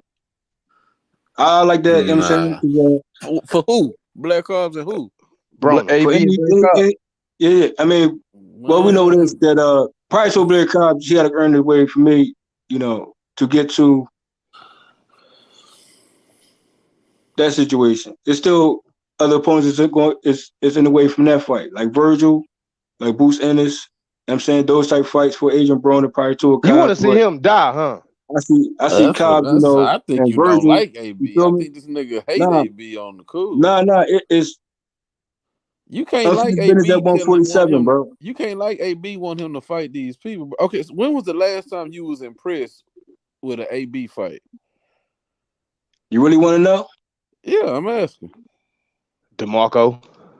I don't, it's gonna be too much for you, Brad. I'm just asking. I don't want to know. No, I do. You don't want to know. Hey, let me tell you this though. I'm not going to say, hey, respectfully, I know it gets sensitive when you get to this point. I'm saying just know there's a big difference between the Keith Thurman and Adrian Broner when it comes to a Pacquiao fight. You hear me? So, hey, people could be pick and choose on that though. Hey, you was impressed with AB versus Pacquiao. We can move on from that. Hey, I say know the difference between the two. Let's walk. Come on. Let's move on. You're not answering. Yeah. What's the last fight you was impressed now here you go. 147 is still unfinished business. That's all I'm saying, Brad. And guess what? Top guys know this too. So you ain't been impressed with the AB in a long time because you He impressed with currently 140. He definitely impressed there. He reminds me with his skill set, fast he is with his hands fast he is at 140 still. No, I'm saying, what's the last fight that AB impressed you? Like you was like, man, he fought a good fight. Currently I'll say Santiago, definitely. 140 debut regained good fucking night. Against Santiago? Right there. Yeah, he got Santiago out of here. Combination galore. Better exchange galore. Yeah. AB is better winning than 140 once again. But hey, 147 is unfinished business still. Y'all can care less about it. But hey, you can come back around. Now come back around to Keith and Errol Spence, bruh. Why y'all ducking that smoke, bruh? Why you don't want that fight? Who ducking Keith? So you can say Spence right now. Shit. Spence ducking Thurman because he's trying to fight Bud. No. He can fight. He can try to fight Bud. He been trying to fight Bud for the longest, but I'm saying he's trying to fight Spence. He been trying to fight Thurman for the longest. Clean up the side of your street is what he said. Is it not? He been trying to fight Thurman for the longest. Yeah, the only thing is Pacquiao threw him in the garbage. His side of the street is clean. He's got all three belts on the side of his street or around his either waist. Haven't you seen the Shark Reaper fucking logo? Is young Billy can get us some Shark Reaper logo? I don't know if you're still on the panel. But so are you saying Crawford is more likely do you not understand what strap season means? Yes, do you not understand strap season? Are you saying Crawford is most likely to get a fight first than the Keith? I don't think you know Keith's position though, bruh. His position with what? Oh, okay. I mean, even with I can't argue with that. I know you do think that. You're wrong. Hey, you know why? You know why I can say that too? Because even with or without, with or without a belt, bruh, we know that even a DSG was actually made with Errol Spence. Mando situation. So you think Keithy can't put himself in that same exact position prior to a Crawford? Do you think Thurman will beat Spence? So what do you think that Danny Garcia was visa? Do you not realize that Danny Garcia was a WBC mandatory? Yes or no? He's a Mando. No, he's in the first position. And anyway, Spence would be moving up. So it's probably going to be moving up. Where? Moving up where? You think Thurman to beat Spence, brother? That's what I'm trying to figure out. I mean, do you think that? I mean, okay, Do yeah. I There you go. think that? Get into No, it. I don't think that. I can answer the question quick and fast. Do you? Now, Or did you think do that? the? Did you do the? Okay, so you saying that currently? Okay, based on what? Because both been injured, both have Yeah, one had one of credible them get fights, injured. One of them get injured and come and back one of and them fight and come back had and fight a another champion. credible bounce back fights. The Okay, other one that's get cool. injured and Okay, come back and so fight a there's fighter no that's excuses moving up to there. There's no 140 coming excuses off a there. loss. There's no excuses there when it comes to injuries, right? So Thurman definitely impressed in his Bounce latest back fight. matchup, and Errol Spence definitely impressed even more so even after Ugas. So hey, it's time to clash Even culture after even with Ugas, Keith huh? Thurman Man, who right you about think now. gonna win, bro? That's what I'm asking.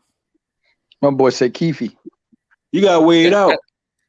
No, you gotta weigh it out, and I'm asking you. I'm weighing it out. I'm weighing it out. How I'm weighing it out. You ain't pick nobody though. We know Errol Spence definitely. Hear what I'm saying? Errol Spence, My man said Keefy. right? Errol Spence definitely improved more so in the Ugas fight.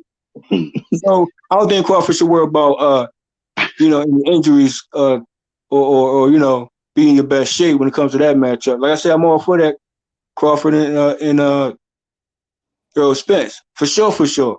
But still, what prior fight happened prior to that? I'm saying, hey, go straight to the smoke with Keefe. Man, Keith Yeah, can't who take no you got? body It's who shot, you bro. got, bro. Keith can't take no body shot, bro. So Spence is the last thing he trying to get in there with. That shit sound We good. say you saying that. No, The fight showing something I'm different. not saying You that. saying that, Thurman's but the saying recent that fight when he shows get something hit in the body, completely he'll start different, running bro. all across the So ring. Keith, we know okay the body talk is Keith Thurman listens, bro. Keith Thurman hears the talks, bro. Hey, in his previous fight, he handled the body shots very well. Although this wasn't Errol Spence. He handled them very But we well. also know that Errol Spence also box now, don't You we? say Thurman It handled the shows body something shots new. very It well? shows something new. So we even, Keith Thurman applying his approach. What would be Errol Spence's approach? Would it be body snatcher, or would it be the same approach he done with Ugas? Because it was a back and forth situation with Ugas, not just a body snatcher. So you see what I'm saying? That But nigga what beat the type of shit out of Ugas. What you talking about? yeah. What he was it all body snatching or no? Below? It was body head like he do. Head body body head. That's what he always do. He don't never just go straight body. Don't throw no head punches. Like he always body head. Oh, so you go on there with Ugas, right? Ugas, Danny Garcia, So Mikey you said Errol Garcia, Spence. You said Errol Spence. Kell Are you Brooks. saying Errol Spence ain't mainly boxed that fight with Ugas? No, there was a jab fest from both sides, ranges from both sides. You don't consider that was a body boxing, not a brawler, not like a Spence and Bro, that Porter. nigga was closing the That's distance completely and different. beating the shit out of Ugas, We bro. understand he's going the distance and all that in the range, but he still had to find a range to do so. What I'm saying is Keith Thurman, he's more mobile than the Ugas, bruh. More angles than the Ugas, bruh. So how you see that fight going? You tell me. I see Spence applying the pressure like he normally do. Thurman gonna land a couple good shots because he's Thurman, and you gotta give him respect. But EJ gonna punch him in his body. He gonna fold like he did against Pacquiao. He gonna fold like he did against Barrios, running across the ring looking He ain't crazy. folded against Pacquiao, so come again. How he didn't fold? He ran all across the ring. Hey, bro, I don't think you seen that fight, second half of that fight though. But okay, Did he continue. run across? Did he run across the ring when he got punched in the body? Yes or no? Bro, second half was something completely different from Keith Thurman Pacquiao fight. So, what fight are you referring to? Because run time. I can say damn sure on that Danny Garcia fight. Bro, you could talk all night, but Okay, you know exactly what I'm talking about. When you know Pacquiao exactly what punched I'm him talking in his about fucking too. body, and he bent That's what you over, go to. and then he started running all across the ring. Okay, that's what I'm saying. How you know that's going to be? That's what I'm talking about. So I'm taking that. I'm taking that from that fight. And Okay, then in the that's Barrios cool. fight, he That's did the cool. same thing again. When they asked him after the fight, they asked Thurman, "Bro, what's going on with your body?" He was like, "I don't know, man. It's something about these body shots." Like he even said it. I don't know what's going on. Shit, I don't know what's going on with my body. It just I get hit in the body and he can't even explain it. Barrios hit him in his body. He bent over. He started running all around the ring. But either way, you can feel as though he either way. If you see that's how that fight going, you still gotta say this though. Keith is still saying, bro, you in my shadow, bruh. Yeah, that's. I see a bit. That been something good. Yeah, I guess it's a Florida thing or something. I don't know what's going on in my body. Oh, geez, you need to. Ooh. I never heard That should respond to ankles though, for real. And I'm pretty sure ankles for Keith. Hey, so bro, you Oh got my god. Oh my god, man. Listen, the last time a man got a stoppage, Obama was president. Okay? Like, just stop playing with us. Like, nobody, this guy is not bro, relevant. you think okay, Crawford or Ugas? How you think that fight will I think it'll be Ugas and Crawford. Thurman and I think Ugas will beat Crawford. I think it'll be Thurman and Ugas. I think Ugas will beat Bud. How so? You think Ugas will be Bud? Nah, man, I'm just fucking with low balls. Okay, bro. Jesus Christ. I'm like, holy shit, what's going on? I'm Is saying it a give me a full round. moon? Lesser rounds. Is it me? Will it be lesser rounds than spit? Nah, I'm just fucking with you, bro. I just fucking with you. I feel you, bro. So, He good. But one thing is, we got for real. We got a bit different on that one though. He might disagree with you on that one though. Yeah, so he might lost to Pacquiao. I think it's gonna be Ugas versus Thurman. He lost. He got that one up for Pacquiao. Lost to Spence, but hey, he might want to get that one over Crawford. So you know how Ugas might improve still. Nah, it'll be a different fight for sure though, because Bud don't fight like Spence, so it would be a totally different fight. But I you say that would prepare him for Spence and Spence James. I would love to see what Bud do. You know, I would love to see what he would do to win. Right. That's what I'm saying. But hey, rival fights. I think it'd be Thurman versus Ugas anyway. That's a decent fight. Thurman Ugas. That's a good fight, actually.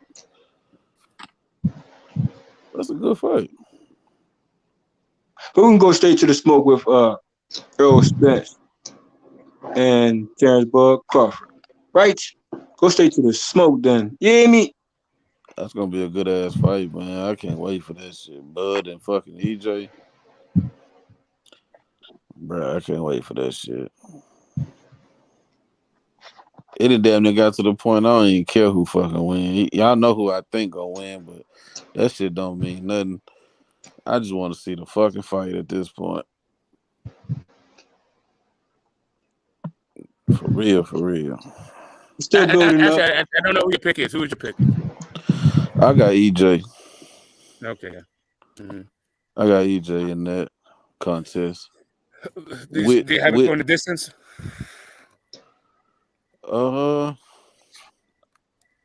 Yeah, I see it going the distance, to be honest. Yeah, me too. But I know they both have the capability though to capitalize if one get the other hurt. But I see it going the distance though. Yeah, me too. And the only way I think Bud can win, not only way, but if Bud was to win, I think he would win by stoppage.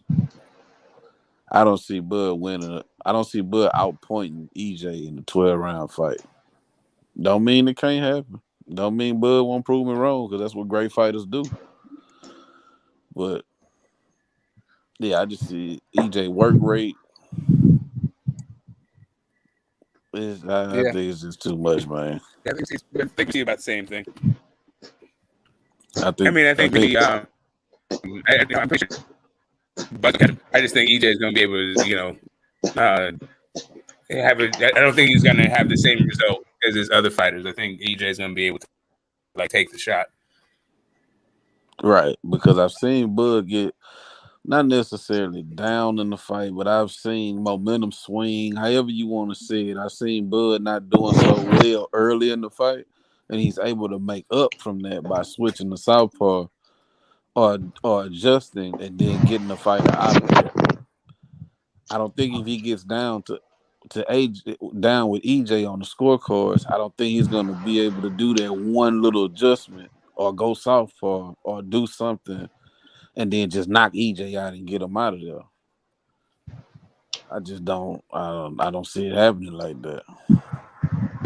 Some people do. But it's like the people that see that. To me, that means you think EJ is the same level fighter as the fighters he's been fighting.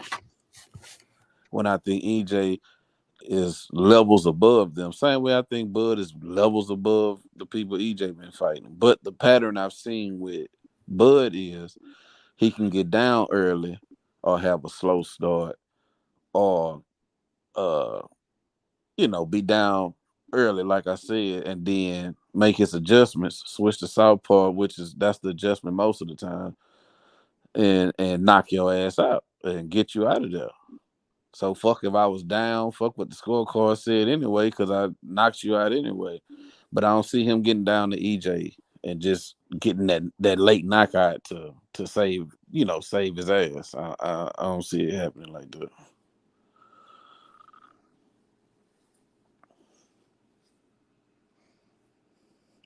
But that's why I want to see the fight, goddammit. Because I want to see, for all the people that saying Bud gonna win, I want to see him doing this shit that they say they see him doing in the fight, whatever they envision. Like, I want to see the shit. Hey, below, could you see a draw? I'm definitely betting on the draw. I'm definitely gonna drop at least a little light 100 on the draw because I know them odds are gonna be by 20-1. So I'm definitely gonna drop that light 100 on that draw. I'm gonna put a whole bunch of bread on EJ money line, drop a little bread on that draw, and then drop a little bread on Bud by knockout. And that's how I'm gonna spread my shit around. Then depending on the undercard, I'm gonna do me a little parlay ticket depending on the undercard. Banger fights gonna sell themselves, bro.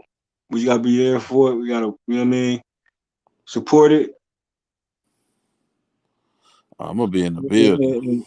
Majority of these fights for me is pay-per-view worthy fights.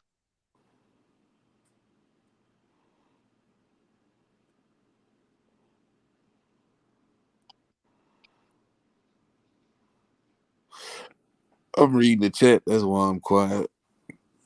I'm trying to see what them boys talking about.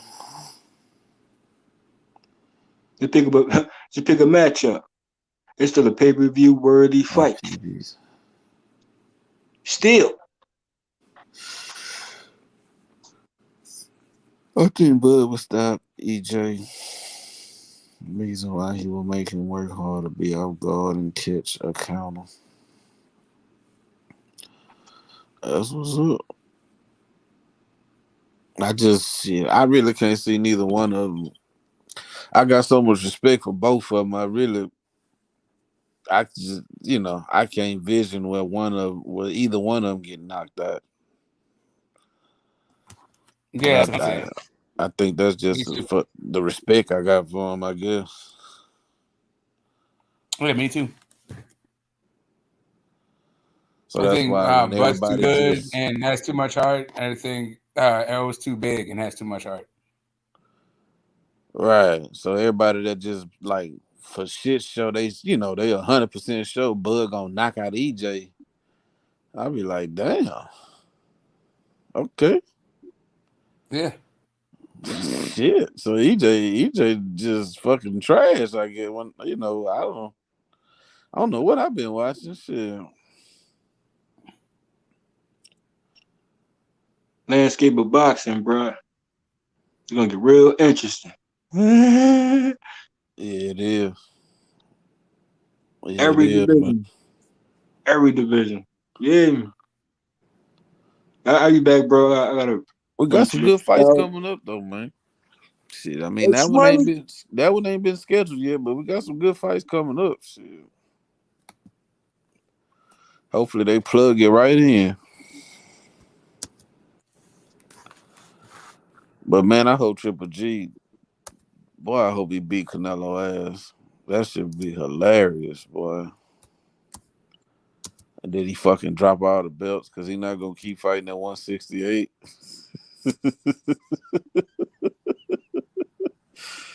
There's belts everywhere. Same thing with Fury and Usyk. I think Fury gonna whoop Usyk ass.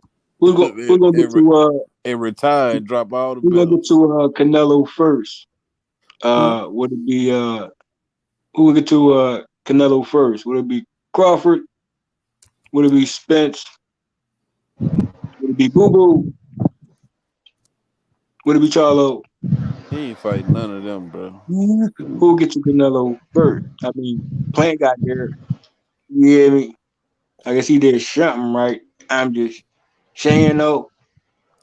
Man, I'm hoping Benavidez or Morrell can get a hold of him, bro. Because I don't think he's fighting Charlo or Andre. I think that's a foregone conclusion. He ain't fucking with them. He damn sure ain't fucking with EJ or Bud because what they gonna fight at? I don't even know what weight they can fight at. Canelo fight at 168. They fight at 147. They offered Spence a catch weight at 64, 63. That's what I'm saying. How did that make sense? A nigga gonna come from 147, go all to the way 63.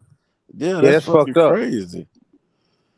They offered him that. That's one of those in my shadows type of matchups, right? Shout out to H Money. Oh my God. What the fuck is in my shadows, bro?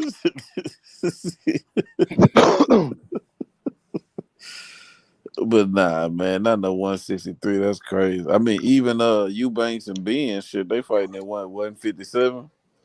Uh-huh. I can't believe Eubanks agreed to fucking kill himself like that, bro. That's crazy. What was Eubanks fighting at? 68? I think his last fight might have been at 160 to be honest, but I know he was fighting at 168 for sure.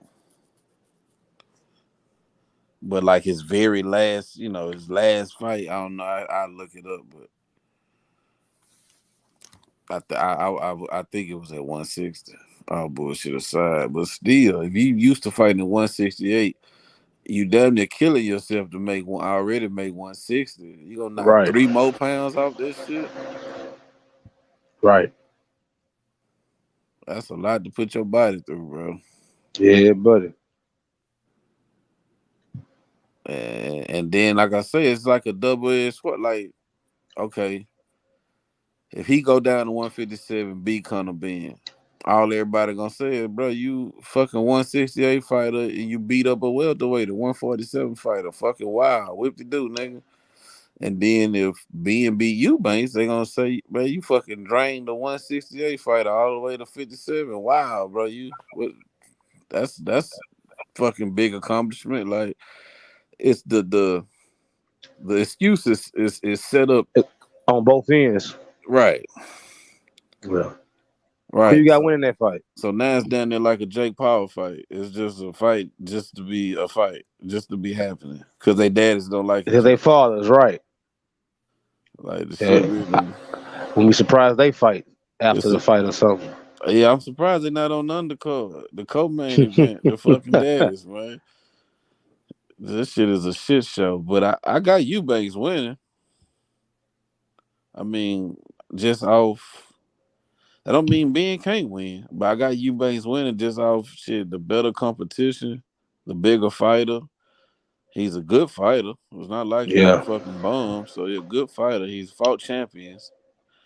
The only thing I hear people talking about with Ben is his power, but there's no way he fought at 168 and haven't fought somebody who got the same power or more than Conor Ben, a 147 fighter. Right.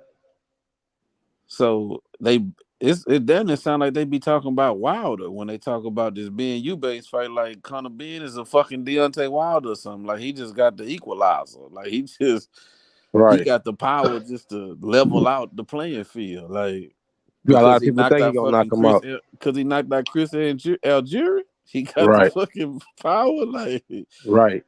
Not that what a the. journeyman. You fucking fighting a person that had been in there with George Groves, bro. You been in there with champions, bro. Like Right. James DeGale, people that'll knock your fucking block off. So I don't see it. Not that version of James DeGale, and that was some time ago.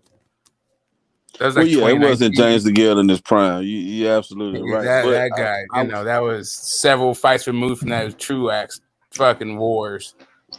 I would still say James DeGale got more pop than fucking Conor Ben at 168. James DeGale, but who? That was 168. Yeah, you're right about it. It was 168. You know, so if power is Conor Ben only chance at winning, which is the people who are picking him, that's the only attribute that I hear them speak of is his power. That he's the destroyer. I'm just saying that's a hell of a weak ass premise to let put all your money on shit. Some one dimensional shit. He's fast. He's fast. He's young. He has the legs to go. He has the quick twitch muscles. I don't know. That makes more sense. Chris Eubank, I don't remember Chris Eubank ever being down. I don't remember him going down either. That I could think of. I don't remember him being knocked to the canvas, but he hasn't been stopped. Even if he went down, he got up, which I'm thinking with Conor Ben, if Ben was to knock Eubanks down, I'm not saying he couldn't get a flash knockdown or place a punch. Damn, he was fucking Liam Williams up. He just hasn't fought in a little bit. That's all. He hasn't fought since February, 6 months. That's not bad, I guess. Yeah, bro. I just don't see. I don't. Besides the money, I don't see how this was.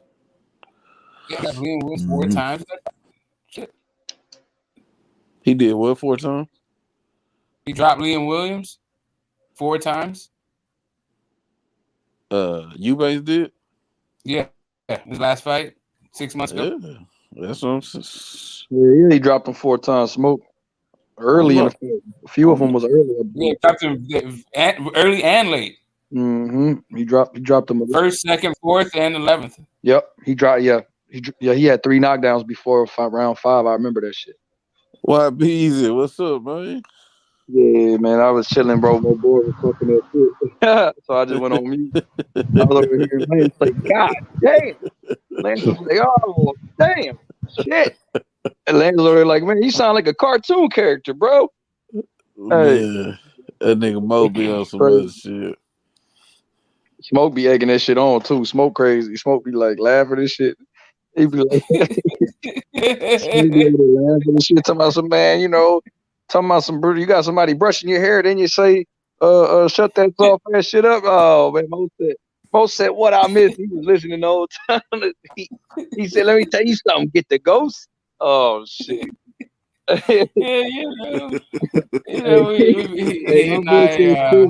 My boy say Spence ducking AB, boy. That shit got me. That shit.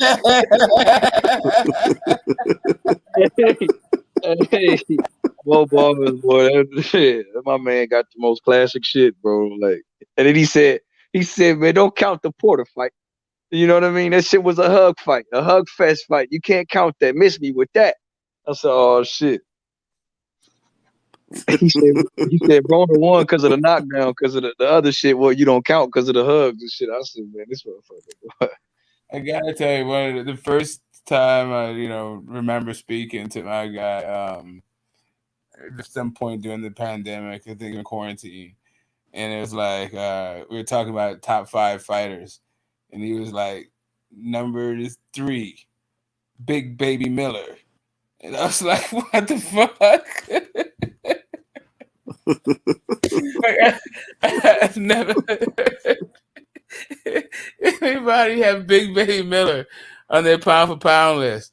Like, geez, okay, much less top 5. Like, yeah, man. Anyway, That was good. And I've never heard anybody's list start at number 3. You say who at number 3? Big Baby Miller. Who he was number 3 at what? That back then he was going by JFL. On JFL's pound for pound list. His top 10. He started at number 3. And it was Big Baby Miller. JFL, my boy, man. That motherfucker funny as shit. That's my dog, bro. He come on. What? He don't say, What the fuck? that boy said Thurman, and that boy said, you know what? AB got swerved by Thurman and EJ. I said, oh shit. He said he still got unfinished business, bruh. Also, JFL. Not according to him. Hey, Billo, they asked you about Terence Crawford and Ugas. You said I'll be disappointed. He said disappointed about what, bruh? He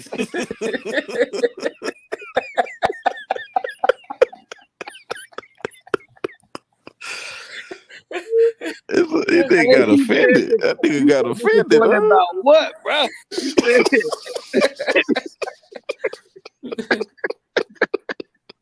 Billo said it's a good fight, but I'll be disappointed. Hey, that shit was crazy, bro. He said they still got fights to make in the meantime before the main event, bro. Hey, that shit. Bro, we got enough marinade on this shit, bro. This shit need to happen. He said disappointed about what, bro? Yeah, man. He said AB got unfinished business at 147. Like, hey, that Billo. I mean, I know you got Spence, but goddamn, you got Ugas beating Bud too. Like, what's going on here?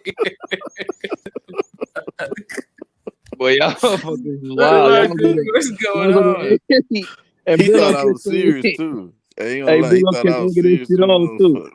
Hey, Billo said, bro, you thought he did good against Santiago, bro. Hey, Billo said, hey, bro, when was the last time you was impressed by AB before? He said, you really want to know, bro? That's when I knew he was on some bullshit. He told me, you don't want to know. You don't want to know. Hey, he said, y'all really want to know, bro?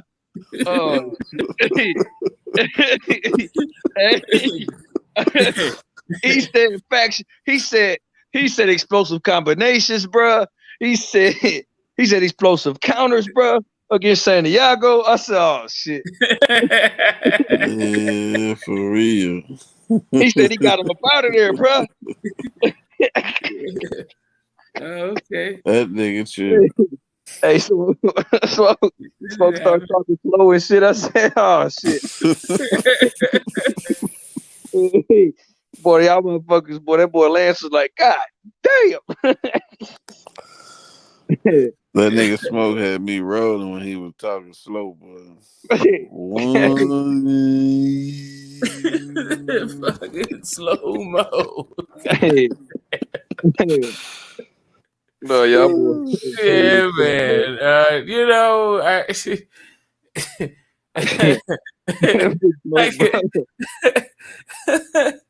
I don't mean the ableism and, you know, people who have developmental like challenges. I don't mean to mock or make fun. I'm sorry. I feel bad, actually. But that nigga said Thurman and Spence ducked. Yeah, AB, bro. I went there. My boy Mo in the chat, that boy say love of the sport, bro. Hey. That nigga AB is 1-3-1 at 147, bro. We got that Colosso W though. Y'all better stop fucking my boy. Let me check the stats. I might be saying it wrong. My boy JFL alone, bro. My boy Jay Rodder in the chat. That's JFL, bro. He finna hop back on here and come at you below. He say disappointed about what, bro? That fucking DMX ass dude. Hey yo. Why are you so aggressive about fucking AB, bro? You like more aggressive than AB is. I don't understand like how Like you need to get in that dude's ear because like. Yeah, like whisper in his ear, like goddamn Sidney Poitier in Uptown Saturday Night. Turn him into Boostney Farnsworth, like because at this point, my man doesn't have a shot, not at all. Yeah, I think I'm not sure if Omar Figueroa would have won that fight. I think Omar might beat that version of AB, the last version of AB I saw. I think Omar would have won that fight. And that would have been sad, actually. Maybe. AB might have won that too, but that's how degraded his fucking skills are at this point. I can't tell who would have won that fight.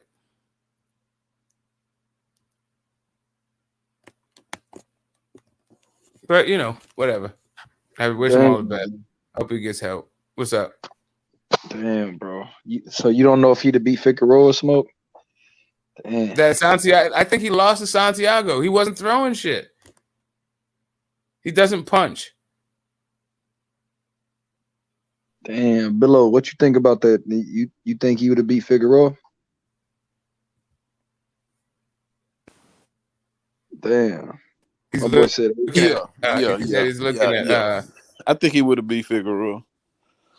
Yeah, but Billo is like he's still saying like AB's gonna let his hands go. He thinks he was gonna let his hands go.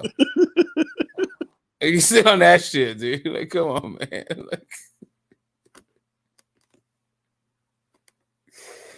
come on, bro. Yeah, I don't know, man. I think Omar would have beat Santiago.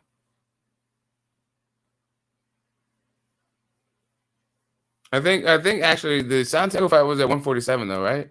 Or was that at 140? I think it was at 147. Pretty sure it was at 147. Yeah, it was a 147-pound fight, I believe. Yeah. So there we go. So there's that aspect of it, but I don't know, bro. And hey, Smoke.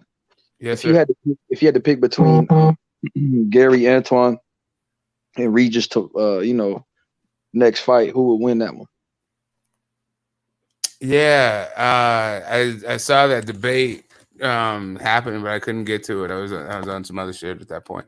Damn,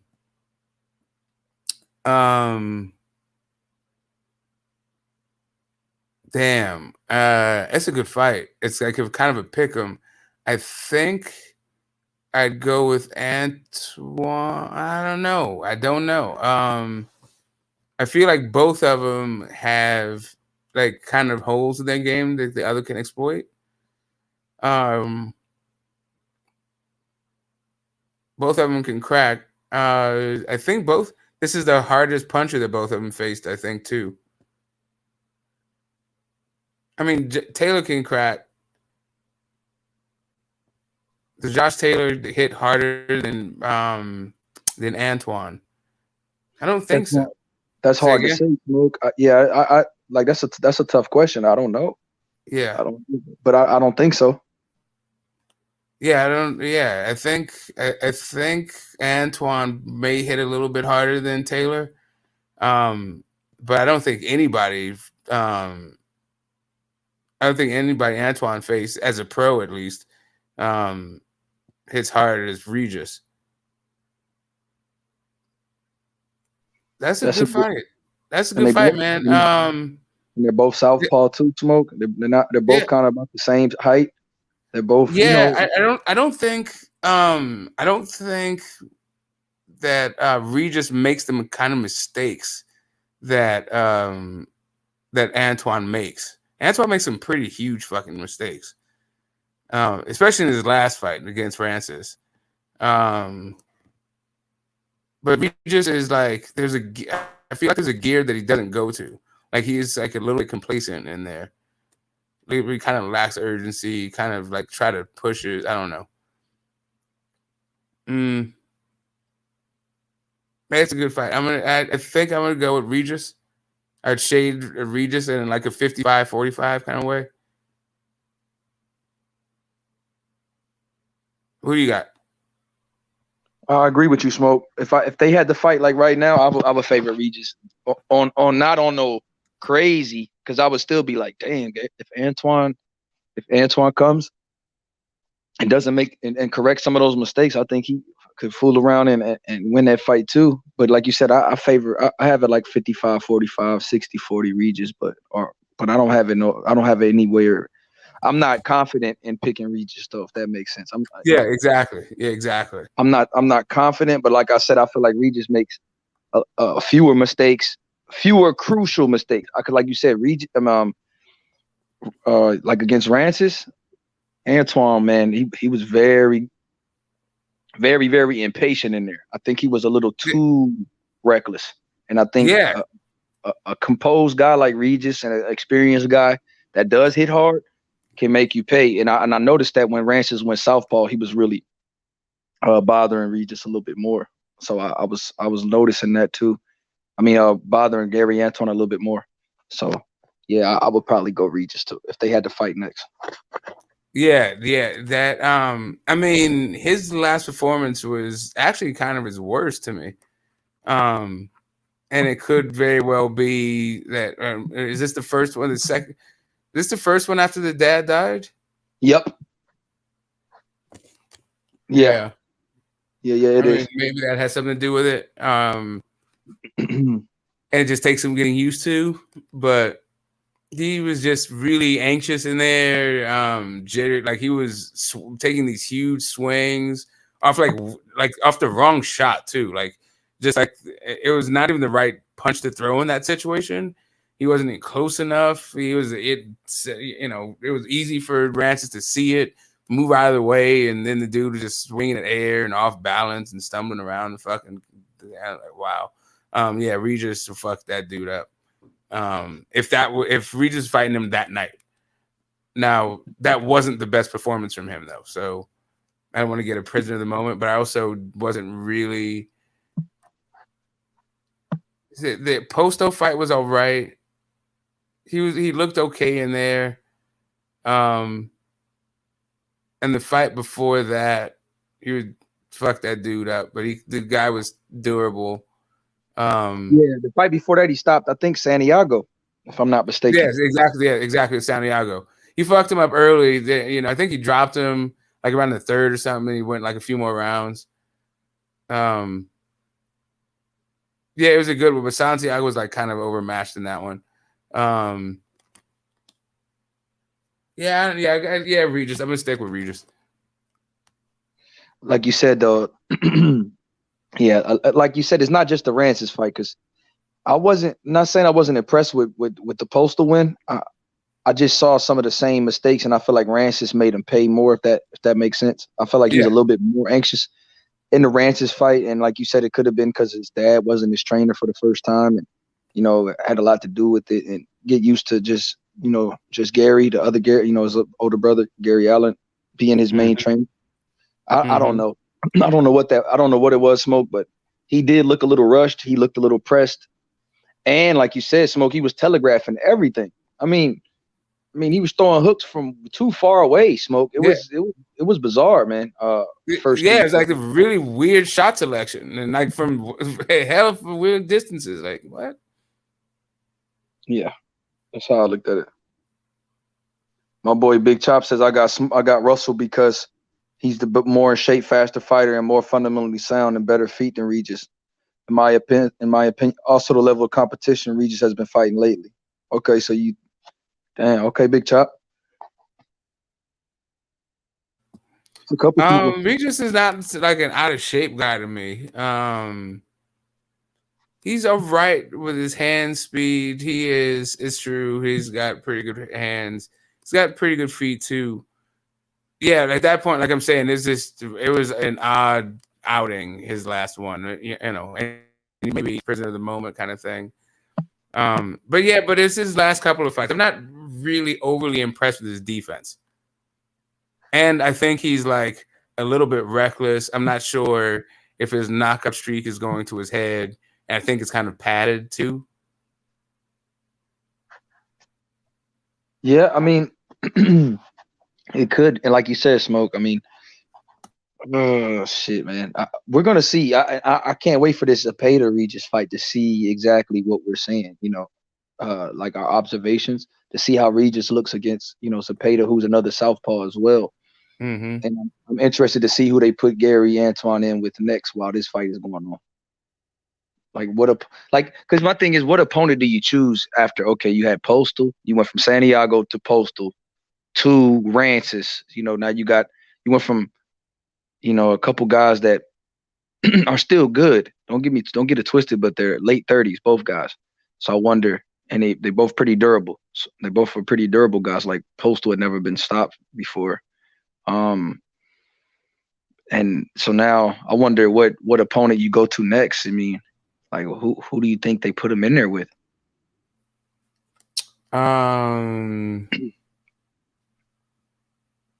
Yeah, see, I'm not quite sure who they have out there. I mean, because I'm sure they're like grooming him for a title run, and there's a bunch of titles free, right?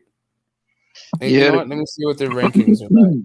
Because and they have your boy Puello, and PBC has your boy Puello too, the guy that just won a WBA. They also. Yeah, he didn't really look that good. I thought the other guy did enough, maybe. Madoff, right? I thought he could have got that one, Smoke. I thought it should have been at the worst a draw, but I thought he should have won on my card. I feel like Madoff got the edge of this, Smoke. I felt like he was. And people told me I'm tripping, but I that's what I thought. and they have Subriel Matias over there smoking. My man Boxer says, yeah, Ponce and Matias are fighting. For the IBF, so the PBC has a chance to have 2 belts over there.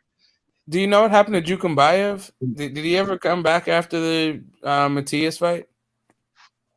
I haven't seen him. No, he hasn't fought since then. Smoke. Damn, that was a hell of a fight. That was a hell of a fight. They were fucking each other up. Like, not many people watched that fight for some reason, but that shit was fucking. That was a great fight. Do you think Matias is going to be? That's what I'm saying. Would you favor Gary Antoine over Matias? I don't know. Like Matias, he gets hit a lot, but he comes forward. I don't know if I think Gary Russell will get into a firefight with him, which is like the wrong fight. But he does. I feel like he has a lot of movement. I think he can turn Matias enough and keep it on the outside. Oof, that's a tough fight for him, though. That's a really tough fight for him. It's a brutal fight, man. Brutal. Yeah, and like now I'm playing it through my mind. I'm starting to favor Matias, unless. Fuck, because he's not really a bruiser. He's not really a brawler. Like I gotta go with Matias in that one. I feel like the infighter will beat the outsider. Smoke. Does Gary Antoine? Now I know.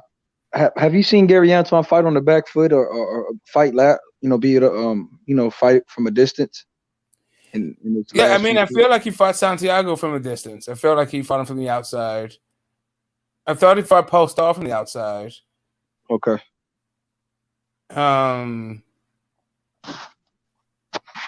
Rancis went in and out, but I mean, he was not really an infighter though, per se. I feel like he's like kind of a boxer puncher, and like a lot of the boxer punchers today, like their Achilles is the inside.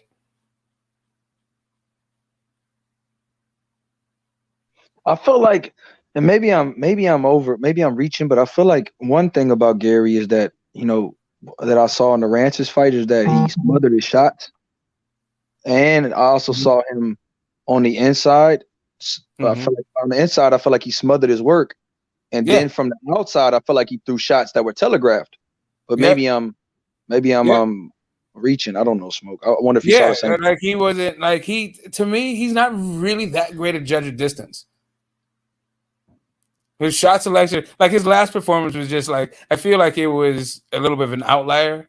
Like I've seen him look better in other fights.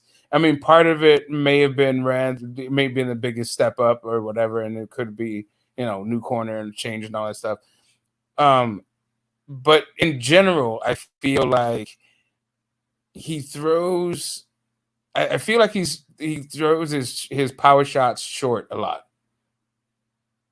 Like, I understand if you're just pawing with the jab or you're using the jab to set it up, so you might throw that one short. But I feel like he's short with his power an awful lot. I don't know. There's something about his distance. What's up, Billy? What fight was that you was just referencing when you said it was a good fight that a lot of people didn't see? Jukumbayev and Matias. The rematch. Okay. Yeah. Matias kind of beat him up bad though. It was a good fight for the They first. beat each other up pretty bad. It's just Matias outlasted him. It's really a war of attrition. They're fucking him up. It's like the closest thing I've seen to like a Rocky movie in a long time. And who are y'all saying? Regis versus who? Antoine. Yeah. That'd be a good ass fight. I'm riding with Regis, but that'd be a good ass fight though. I just seen a lot of shit in that last Antoine Russell fight versus Rancis. Mm-hmm. I just seen a lot of red flags, man. Like, it was easy to time his movements and his feints. Yeah, it was easy. Rancis really had no problem timing him. He just had to fucking dust himself off the shelf and fucking get his old bones working and shit. But he ain't had no problem touching Gary at all, and he ain't had no problem touching Russell at all. And I think that'd be dangerous versus Regis, man. I think that'd be fucking extremely dangerous versus a fighter like Regis, who got that herky-jerky style with them feints and the movements. It might be a little too much for him at this point. He can improve.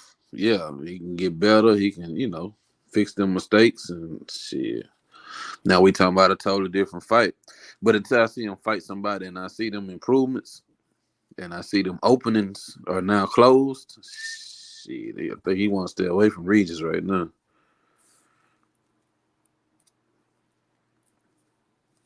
Who y'all got Regis over and Zepeda? I mean, that's the that's the $1 million question. I think Zepeda still has a lot left. As an exciting fighter, that dude got some smoke in his gloves. Regis got smoke in his gloves. Had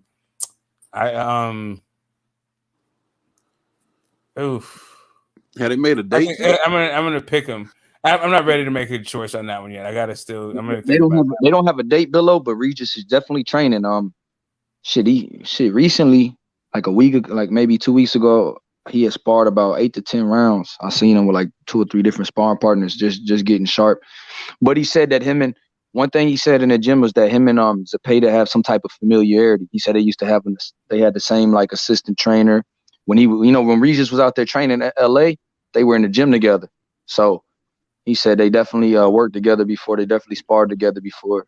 They had the same assistant coach for a minute. So he said this is like a fight that he was surprised, but he said he actually wanted Ramirez more because him and Jose Ramirez actually had a rivalry. Right. But he also said that he feels like he's going to get the better of Zepeda. And I said, why? He just said, you'll see. So Regis is real confident about beating Zepeda. He said he said he might stop him. I said, damn, you think you're going to stop him? He was like, yeah, it might stop him. Do either one of them still use that assistant trainer, or both of them moved on from their training? I think he still works with Zepeda because Zepeda's still at that gym in LA or in Southern California somewhere. But I think Regis stopped working with him. Regis is working with a trainer at this gym called Main Street. So he works with him. So I don't know though, man. Regis looks in good shape. I mean, like he was waiting on this call. He thought it was gonna be somebody else because remember, it was gonna be Ramirez Zepeda until that situation. So He was kind of frustrated. He went from being frustrated to actually getting the title shot in like a couple weeks. You know what I'm saying? So now his morale different. You know, at first he was like, remember he made that Instagram post like, man, fuck this shit. You know, I got skipped over. And then Jose Ramirez said, fuck it, you got it. And now it's like, shit, he been a different, like far as a different fighter, bro. He been way more jovial. I can say that. Yeah. You know, I think actually Regis, I'd like to see him with this new guy, but I think he'd do well with Derek James, actually, his style. That would be nice. That would be nice. Would. You know, Regis used to fight. I mean, Regis already used to spar Jamel. He fought Errol Spence in the amateurs. So they definitely got some history. I think that that would be a good move for him. And there's no real like danger of them being in the same division, competing with each other. So yeah, they both a division apart. And Regis recently, in I think that Brian Custer interview said he's not moving up. So yeah. So what's the point? And Regis is in his mid like 33, 34 now. So I mean, if he ain't move up by now, shit. Yeah, like and Errol Spence gonna move up to 54 soon anyway. So yeah. I mean, it's not no issue, like you said, Smoke. It would be a good move. I think Ronnie would be a good move for Regis too. But I just, Regis moves at his own pace. Like he doesn't. It's hard to get a read on Regis. Like he's not really somebody. Yeah, that's what I'm saying. It's like if you're gonna be like economic with your punches, then you should probably use them to like you should pinpoint them with different shot selection. Like the way he fights and his pace, it seems that like Derek could just help him out. It's not necessarily defense, maybe a little bit of a defense, and his work rate is like I think maybe a little bit lower than what Derek is, at least what Errol does to be successful. But I think like just like the way that he targets, like what punches to throw in what situations, and the targeting, right? I think that would like help him a ton, because it seems like he's just kind of winging it out there a lot, like with his shot selection. Kind of a man without a plan type shit, huh? Yeah, exactly. Yeah, he just fighting on instinct sometimes. Yeah, exactly that. Like, dudes, what to fight? I don't know. It's like there's something about his in corner instruction and like his in fight instinct. It just gives it like it doesn't seem like he's it's just not. There's not a plan for it. He's just in the beat ass business, but it's not like a directed it's not a strategic kind of ass whooping, break you down kind of thing.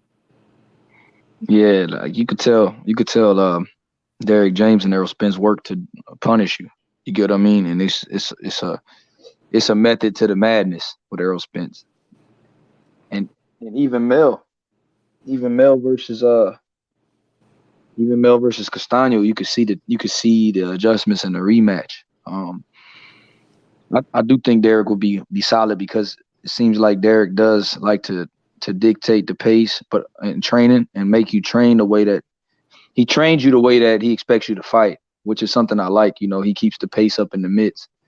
And it seems like it seems like his composure always comes, what he wants to instill in you it always comes with, like you said, a method to it, what he wants you to do and why he wants you to do that. So I think that's something that, and he does the good work with southpaws. You see, you got Frank Martin, Errol Spence. He got a couple other southpaws in that gym too. So, and you see Marcus Brown, even though he lost to Better Beef, he came to him. He's another southpaw. So he has some type of experience with southpaws as well. Yeah, that'd be big. I think that's a perfect combination, Regis and Derek James, just from the optics of it. Yeah, isn't Regis in Texas now too? Didn't he relocate? Yeah, he's in Houston. He's at this gym called Main Street Gym here in Houston, man. It's a Main Street boxing gym, like downtown. Downtown? Yep, downtown Houston. Main Street boxing and Muay Thai. My little brother was in that boxing gym. I used to coach Little League football with Scarface with the Southwest Steels. Oh, okay, yeah. Scarf, yeah. Okay, the Steers. That's like in in like Mo City. Mo City area, yeah. Mm-hmm. Like and my little brother, he was always getting in trouble and knocking shit out. So he was like, "Man, we gotta get you in the gym." So Face signed him up, man. He was at Main Street Boxing for about a year. Then he got an aggravated robbery case and shit. Sat down, done 5 years. You know, same old story. And now he's serving a life sentence, and he got a federal life sentence without parole right now.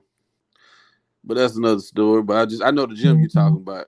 I said all that to say that shit. I know the gym. It's a good gym. That's a good gym. Regis, Austin Trout is somebody. Ederson Garcia, the dude Miguel Flores who's fighting Abner. It's a couple other guys in that gym. But yeah, Regis is there. Definitely a lot of guys that's like regional talent here, like on this promoter called Next Up Promotions.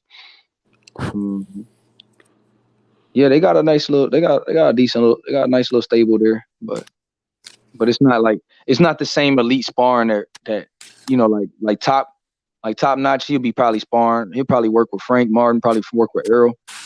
You know, because they only one weight. Like Frank's is a weight class under Regis, and Errol's a weight class above him, so they probably will work. Just having them type of guys push you different. It's different.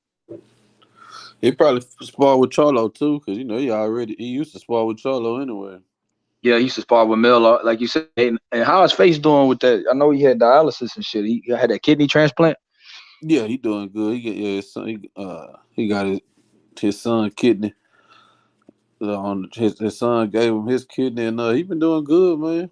Shit, he been eating healthy, golfing a lot. He picked up golfing a few years back, man. He been golfing and just relaxing, man, trying to enjoy life. And he doing that podcast with Willie D. Yeah, I'm proud of Face, man. I know I would like, cause I know I didn't even know he coached. That's what's up though. That's what's up.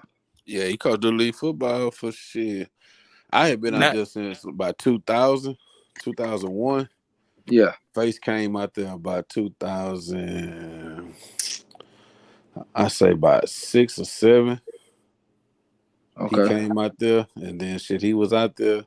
He really still be out there, but he don't coach no more. But he still support. He still be out there, but he stopped coaching probably about 2000, about 14, 15. Okay. Face is one of the best that ever did it, and it's so underrated. Like people always are just skipping over him when they're talking about the best who ever did it. But Face was fucking cold with it. Jeez. Yeah, man. Especially with the longevity. Yeah, man cried. Man, never seen a man cry. Like, gee, yeah. I mean, Ghetto Boy stuff, of course, with Rick Rubin, but I'm just even the solo stuff was just like, man, bro, Face was nice with his. Yeah, quick story. I'm walking to practice with my bag and my hit with the helmets and shit.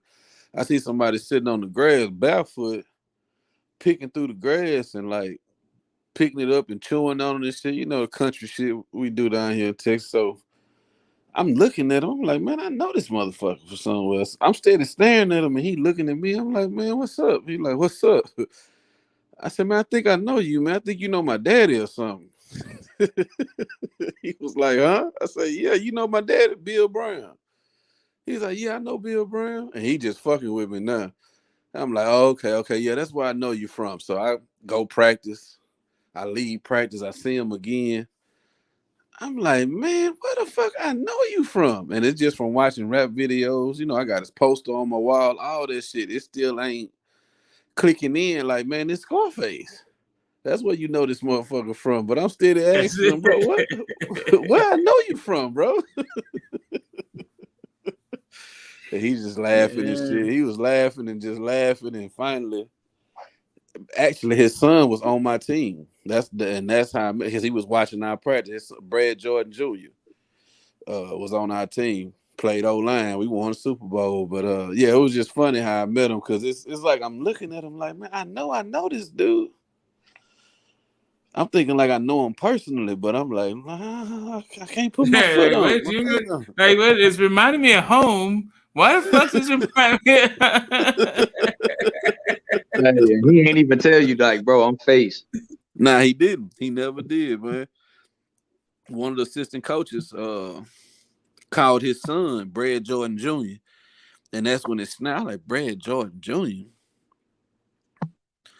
I say Brad Jordan, and then that's when it just started all clicking in. Okay, that's fucking Scarface. That's who it is, man. Next time I seen him, I said, man, you got jokes, huh? So you wasn't gonna say shit. You just gonna just let me keep talking about I know you from somewhere. He was laughing even harder then. He was like, nah, man, I know your daddy, man, Bill Brown. He started fucking with me. So, I know your daddy.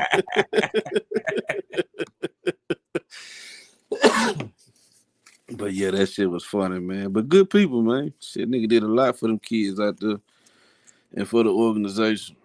Got a whole stadium built on the cool. Built us a whole. We got a little league team. They got their own stadium right across from Chris McCullough Middle School. Nice. Oh yeah. Okay, stadium. so shit, y'all like, hey, so that's what I'm saying. Okay, McCullough. So did Face go to Willow Ridge? Nah. Face stayed over there in South Acres. I think he went to Sterling. Okay. If I ain't mistaken, he went to Sterling. But he was cool with a lot of niggas went to Mo City, like J.O., who was I forgot the record label that Street Military was signed to. I can't think of the name of it right now.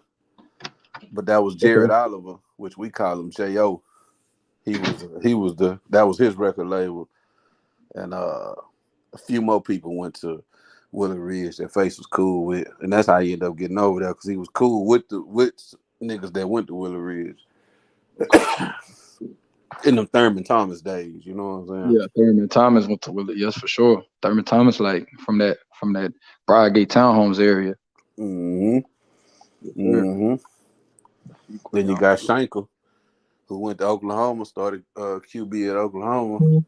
Yep. He was the quarterback when Thurman was there. But yeah, he was cool with all them cats. And shit, he came over. He brought his son over there. He didn't coach the first year. He just let his son play. Then he seen how much fun we be having out there. He was like, shit, I want to coach too. That nigga wanted to call plays so bad. Boy, that shit was, man. You'd have swore he was in the NFL. This nigga got his clip on his hip. He got his plays dangling from his side. He trying to do hand signals with these kids. I'm like, Face, these kids they kids, baby. You ain't finna call 2-3 plays in a row doing hand signals and shit, talking about you running hurry up offense. Bro, this shit ain't gonna work, fam. But he adjusted. He adjusted his shit. We went to the Super Bowl again. We lost, though. We lost his first year coaching. We lost that motherfucker. But we went. Shit. But that's enough on Scarface, though. But yeah, that's how I know about that gym too. He signed my little brother up to Main Street Box. And I used to take him up to the practice and shit, or the train rather. Oh yeah. That shit keep you out. I mean, supposed to keep it like boxing, man. That shit, boxing, man. Like I feel like the more boxing gyms are around, like the better that. I mean, give people an outlet, man. Like I see when I went up there to see Calvin Ford, bro. Like what he just had an amateur fights. I mean, I think he just hosted some amateur fights up there at Upton. But like seeing what he provides for them kids, man, they be doing smooth. Give kids smoothies, like food. They like damn near a daycare at that damn gym, bro. Like it's crazy how many kids they had up there. They had like 100 kids the time I went up there. And that's real. Like Calvin and them had like 100-something kids in that gym. They was had them doing sprints, and yeah, man. They keep them boys from like 3 to damn near 9 p.m. So it's like seeing an outlet. Like man, boxing is still necessary, bro. Boxing gyms are still necessary in these neighborhoods, man, and inner cities too. Definitely necessary. And I wish we had more kids back in the gym like we used to. Yeah, man, definitely keep them kids out of trouble, man. Yeah, it helps. It helps keep them out of trouble. Facts. Can you imagine if Tank didn't have boxing? Right. Can you imagine what Tank would have like? Right. Yeah. Can you imagine what Mike Tyson would have been without boxing? Right. I could even say Rolly. Shit, imagine what Rolly crazy ass would be without boxing. Bud Crawford. George. Can you imagine Bud? Yeah, George Foreman. George Foreman, the Charlo twins. What would they be without boxing, bro? There's so many of them. You know what I mean? Like, nah, for real, for real. Bernard Hop. D-Hop. Yeah. Can you imagine, bro? Can you imagine Azab, Judah, Riddick Bowe, all them people? Like, bro. Shannon Briggs say he was homeless. Like, imagine. The boys would be doing without boxing. For real. For real. Bruner, too. Boxing saved Bruner life, too. That's Yeah, AB. Damn sure right. Floyd without boxing. I remember Roger Mayweather. They asked him, "What would you do if you wasn't a boxer?" He said, "I'd probably be robbing people." That motherfucker. Roger Mayweather said that shit. He had like a little interview one time. They were like, "If you didn't box, what would you be doing?" He said, "Robbing people." That dude always like Roger Mayweather always seemed like it was it was weird to think of the guy as a millionaire. He just always seemed like he lived in a homeless shelter. That's just the fucking vibe he gave. Like liquor store fucking and rob your uncle, like whatever. Yeah. Rest in peace, man. That dude was a hell of a talent. I'll never forget, bro. Him coming in the ring trying to fight Zab for low blowing Floyd. That shit was hilarious. I'm trying to tell you that right hand he threw to fucking Yoel was a thing of beauty. I was like, oh, look at Roger go. That shit was pretty. I was like, oh, that's where Floyd get it from. Okay. This motherfucker Roger caused the melee in the ring, bro. And was ready to fight for real though. Like he wasn't bullshit. Oh yeah, he threw that shot. Yoel was a kickboxing champion. Yoel was dipped and dodged his own thing. Didn't he fight like Buddy McGirt? Yeah. Yep. Yeah. He had a Buddy McGirt fight. Roger anyway. fought Sweepy. Roger fought Sweepy too. Yeah. Anywho, yeah, that was a nice little brouhaha. Got him banned from the corner for a year. Who, Roger? Yeah. He got banned for that shit, bro. That shit was hilarious, bro. Like Roger really got in that ring and said, "Fuck it." He said, and then he was telling the police, "That motherfucker need to get fucked up." Nah, fuck that. He was telling. Yeah. Hey, I forgot he got banned, bro. Yeah. Because he jumped in the ring. That, like usually, bro, on some real shit, I was like watching that shit. Yeah, usually you'll get disqualified if your corner jump in the ring like that. That shit was crazy, bro. Bro, Roger was one of the most So who did interesting Floyd characters. fight without Roger?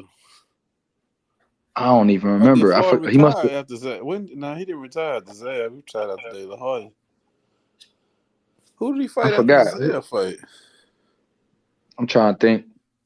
Let me look at it, bro. I forgot. Fuck. Let me look at this shit.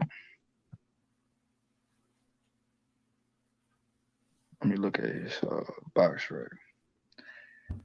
Damn, who did he fight at? Oh, he fought Carlos Baldomir and then De La Hoya after Zab.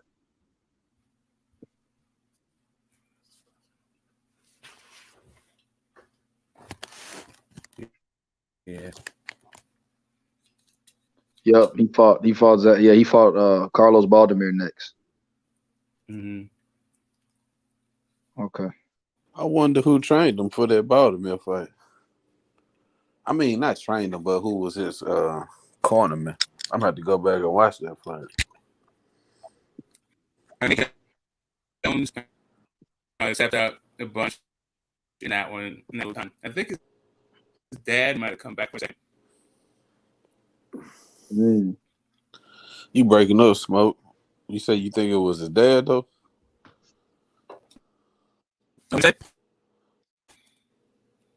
Am I breaking up or Smoke breaking up? Oh, it might be me. Can you hear me now? Okay, yeah, I can hear you now.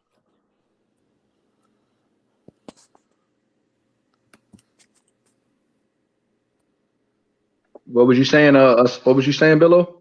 Nah, I was just saying I forgot all about that shit till y'all mentioned it, bro. I forgot I remember now because y'all said that Roger got suspended, but I still can't remember who was the chief cornerman or whatever for that Baltimore fight.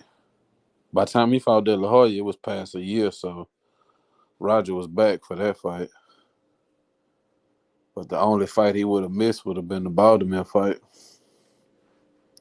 which Floyd could have went to that bitch with no cornerman. He still would have whooped Baltimore ass, and Baltimore was a good journeyman. I ain't knocking him at all. He got on Zab ass. But you know he wasn't fucking with Floyd though. Am I still breaking up? Nah, you sound clear right there. Okay. I think Nate Jones stepped up. I think his father man come back for a hot minute too. Okay. Nate, that's who I was in his corner, Nate, huh? Yeah, and Nate Jones, I think he was like on the biggest role he had ever had during that time. But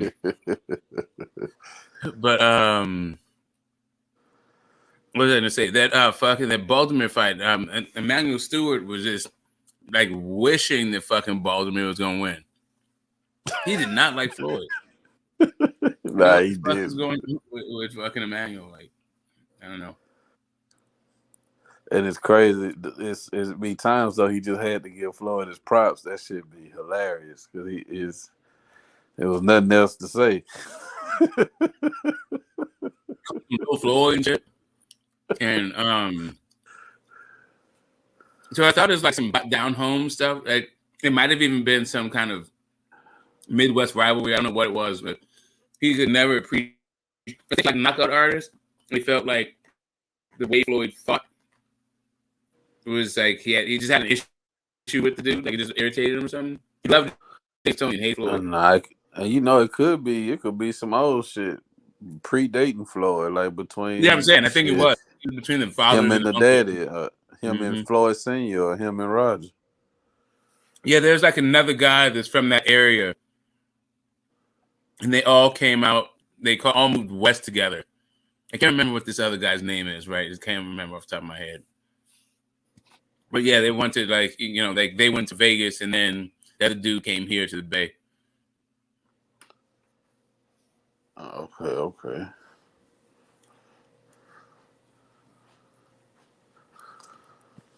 Oh shit.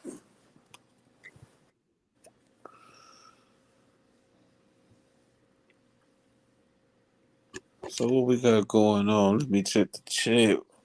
The Zab performance Floyd was on point. Also the way Floyd behind side, he also says something.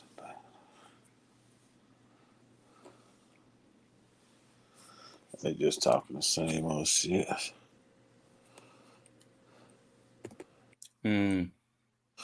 So who you see winning that Usyk Fury if they ever get in the ring, Smoke? I got Fury now. Fury, I think is just too good. I think I got Fury over everybody. Yeah, me too. But Pedraza is fighting. He has an interesting fight this weekend. I can't remember who he's fighting. Comey, Pedraza and Comey, Comey. Like that fight is kind of interesting. I think that's probably the one with the most like intrigue in it. You got Big Baby coming back.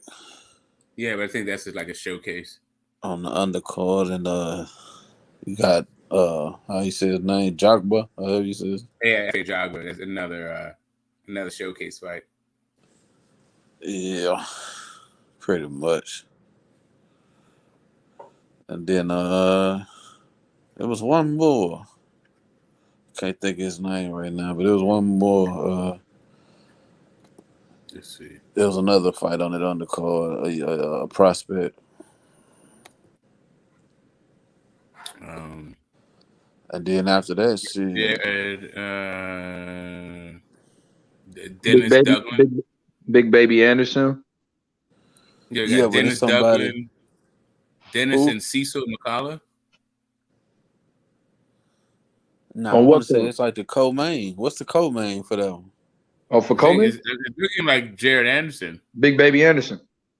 That's the co. Okay, well, nah, they ain't gonna. And then they got Who after them? I mean, well, who the they fight got before they got them? As F.A. Ajagba, Jared Anderson, Jose Pedraza is what I got.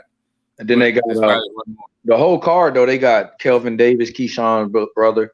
They got Haven Brady Jr., Jeremiah Milton. It's a couple other guys on there. Kelvin is who I was thinking of when I said prospect, but it's a. I want to say it's a Mexican fighter. It's the other one I'm talking about. I'm finna look Yeah. real quick. Keyshawn's less talented brother.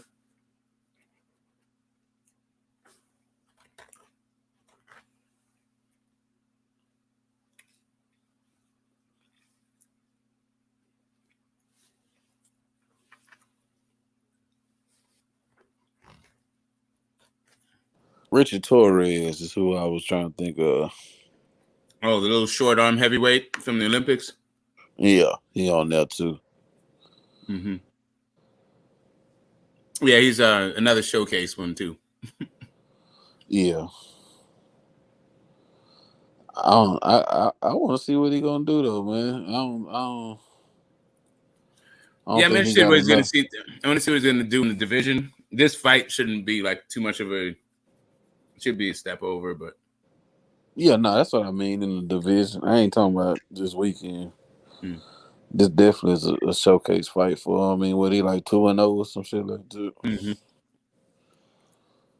So I know they ain't gonna put him out there no time soon.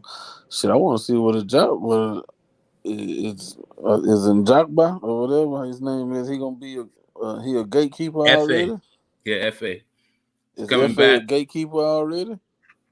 I don't know, man. He played himself a long time ago to me. I don't know what his problem was. He had it set, and then he just thought he was bigger than the game, and just like, yeah, fuck all y'all. And yeah, he hasn't been the same since. Got dropped by the fucking European dude, beat up by Frank Sanchez. Yeah, Frank Sanchez took him to school. Mm-hmm. I think Frank Sanchez is a little underrated too. Well, it's weird. I'm not saying It's he's weird the when you have best. a heavyweight that doesn't sit down on his shots, right? Like the last guy I remember who was kind of like that was Huey Fury. Tyson wasn't really known for sitting down on his shots either until he got with Kronk. He could do it. You know, he showed flashes of it. But then he turned into like damn near flat-footed.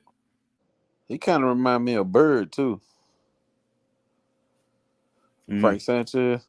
I can't think of his first name. Last name was Bird though. You know about Chris Bird? Who? Chris? I think it was Chris Bird.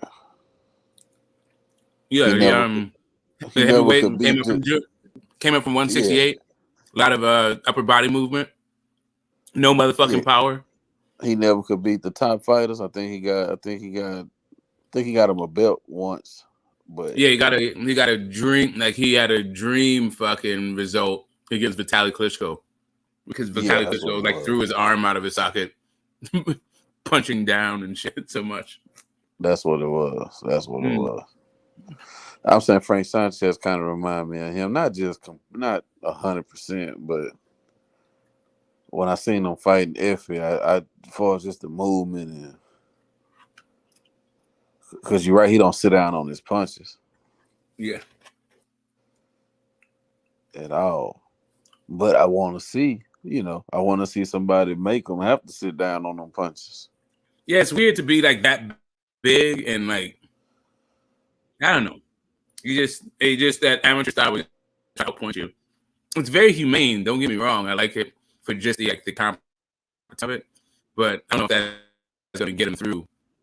He's going to get this killers trying to get you the fuck up. Like H is really into this this Wilder fight. Like no disrespect, but Wilder's a whole kind of different breed of animal. Wilder versus who? He's not trying to outpoint you and shit. Wilder versus who? Frank Sanchez.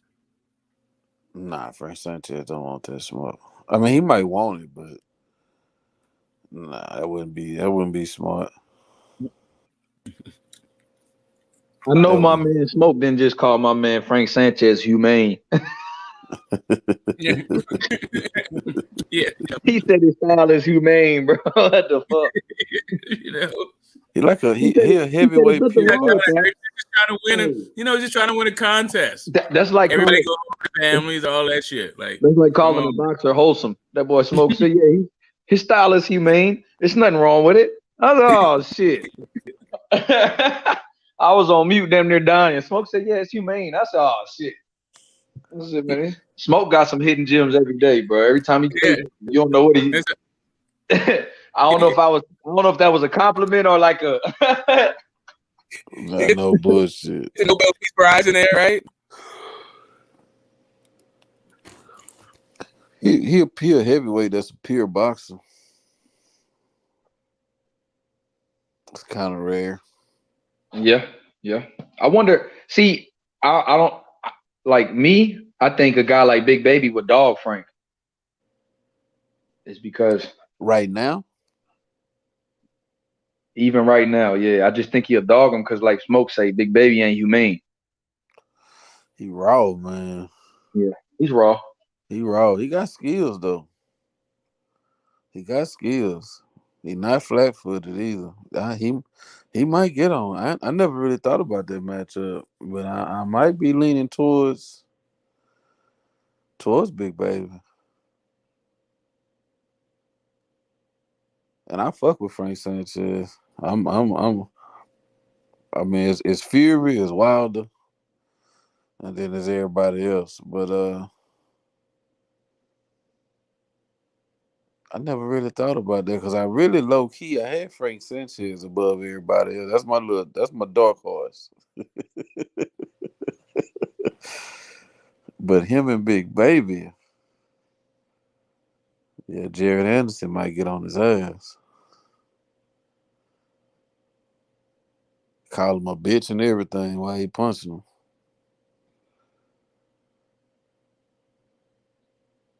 Yeah, that'd be a good ass fight. I'm a big Sanchez guy too, though, Billo. But I just thought about it. I was like, man, what Smoke is saying is true. They're not the Big Baby, not the guy you want to be in front of, because because Big Baby got enough foot speed and enough, like you said, enough boxing skill to kind of make you have to sit down on your shots. I don't think. Now, not saying Frank Sanchez can't beat a lot of them guys, with his footwork, because he's doing. I mean, like from what I saw from Hrgovic, and I like Philip. I think Frank Sanchez would be a nightmare for Philip Hrgovic right now. Yeah. From what I just saw, shit. Yeah. Shit, as flat as my boy look, man. Yeah, I think he'd be a lot for Hrgovic. I think he'll be a lot for that cat right now. Salute to my boy Diego, man. P, hop on the panel, bro. My boy P, he said he seen something in Frank that, he said if other heavyweights exploited, then Frank might get stopped. But he got to hop on and explain that. From what I see with Frank, he kind of fight down to his competition. And that can be dangerous. But as far as the big fights go, I think Frank will be on point. But if he not interested, which that comes with maturity and professionalism, he'll fight down to his competition for sure. But if you watch the Effie fight, when he knew, he can get his ass knocked out, and he know he had to be on point. That was a pure fucking boxing clinic. Yep, it was. Against a good fighter. A fighter that made a motherfucker walk out the ring as soon as the bell rung. I never forget that shit during the pandemic. That bell rung, that nigga just walked straight out the ring. I know. That shit was crazy, bro. That shit was funny, dog. Nigga said, fuck this shit. I'm gone. What you think about what you think about Usyk and Wilder, Billo? I think Wilder knock his ass out, bro. I ain't gonna lie. And Usyk is the truth. I mean, I'm not saying that. I'm not slighting Usyk at all. If Usyk was to outbox him for 12 rounds and not get caught by that right hand, that'll be hella impressive. But I mean, every heavyweight I've seen Usyk fight has caught Usyk with flush punches. So I don't see why Wilder wouldn't catch him with flush punches. And I don't think he eating them. I know he got a good chin, all that shit there, but I don't think he eating them Wilder right hands, bro. So I got Wilder by stops. I think Wilder beat everybody but Fury, bro. That's just my opinion. But I think he pretty much beat everybody but Fury. YB PSC. Hey, bro. What's up, And champ? he'll beat Fury if it wasn't for Sugar Hill. Shit. Now I'm talking. Now my boy P. I seen you writing about Keyshawn and Mark Castro, which is that shit is true. They got history. Yeah, man. As usual, they used to build up fighters back in my day. Hopefully, Bob don't fuck it up. Yeah, that'd be a good fight. That'd be a good ass fight. Castro and Keyshawn. Because Castro beat him 3 times in the Amex. Yeah, but we all know this pro shit. This pro shit different. It is different. It's different. Yep. Hey P, now talk to me about that Frank Sanchez. What you see in him?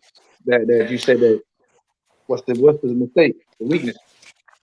Well, I didn't see like mistakes per se, but the thing is like Christian Hammer is like I mean, he's not like a horrible heavyweight, but at the time that he fought him, I mean, he should have beat him rather easily. But what I saw is that like Frank Sanchez is either he's uncomfortable or he's just still working on when a fighter he can't lead. He has to be he has to let the other fighter lead, and that's why he struggled in that fight. To be honest, in my opinion.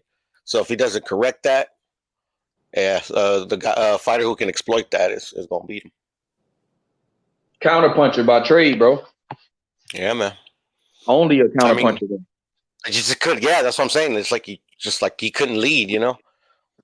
That's something I see in Ugas and Danny Garcia. That's a lot of. It's just a few guys, man.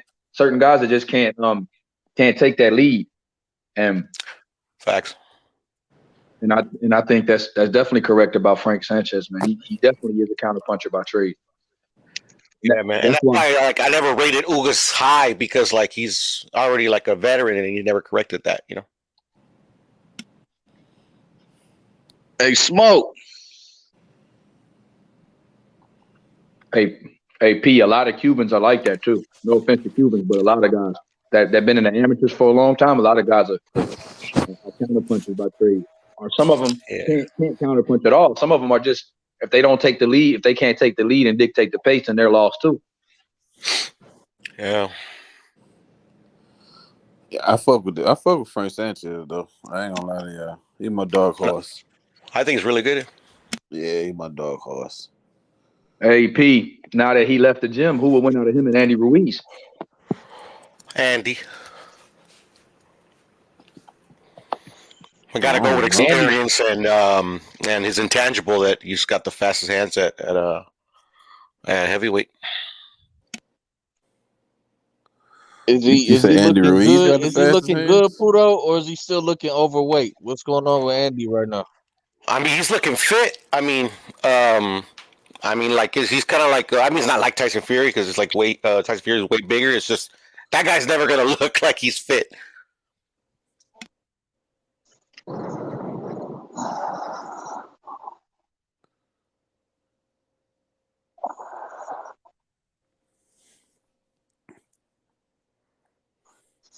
To me, as far as as far as build, like you said, P, I don't ever think he's gonna look like a damn like muscular, no shit like that. So he looks in better shape than he did against AJ in both fights.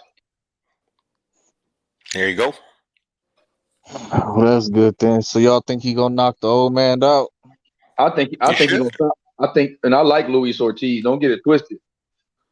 I like him. I just think that I think Ruiz gonna stop him.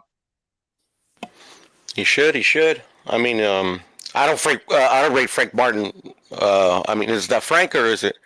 Is it? No, it's not Frank. Frank's the 135 pounder. What's his name? Charles Martin. I don't rate him at all.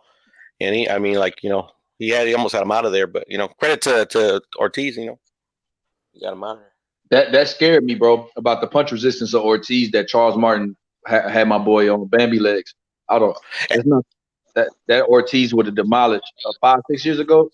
Ortiz would have demolished Charles Martin in maybe 2 or 3.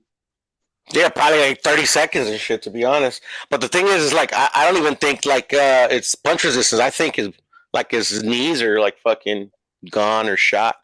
I mean, you know, it kind of looked like more that the knockdowns were caused by like, you know, twisted his knee or I don't know. It didn't look like it was off the it was like he was concussed. You know what I'm saying? Charles Martin got a mean ass right hand though. Even though they can hit, yeah. He got a mean ass right hand. Now, when Ortiz punched him and made him forget he was in the fight, that shit was hilarious. Charles Martin didn't know where the fuck he was at. He started looking around the ring like he was getting jumped. Yeah, he was fucked up. That was for one shot. I think Ortiz gonna win against Ruiz. I think the old man got enough tricks up his sleeve to hold Andy off just enough to pull out the W. But it's gonna be a good fight, hell of a fight. I can't wait to watch it. Yeah, I'll be at that one live. I mean, he's Cuban, so he knows, you know, it's fundamentally sound. So I mean, he has a shot. Yeah, I think he got just enough. I think he got just enough left to hold Andy off. I think Andy gonna need to knock him out or get a couple knockdowns. But shit, that's without getting knocked down too, though. Because you know Andy, he not the best defensively sound fighter, so he'll take some on the chin too. And fucking Areola had Ruiz hurt like a motherfucker for a quick second in that fight. Actually, a couple times, but you know, one serious time. So yeah, man, it's gonna be a good ass fight. That's gonna be a good ass fight. Hope so. I mean, I know Ruiz gonna come to fight. He gonna bring it to you, so you damn near ain't got no choice but to fight. You gonna have to fight. Hey, that's gonna be a good one. Yeah, I think so. And I know they, you know, most on the boxing scene want Andy to win, so we probably get that Andy Ruiz versus Wilder. That's what I want. Yeah, I would love to see that too.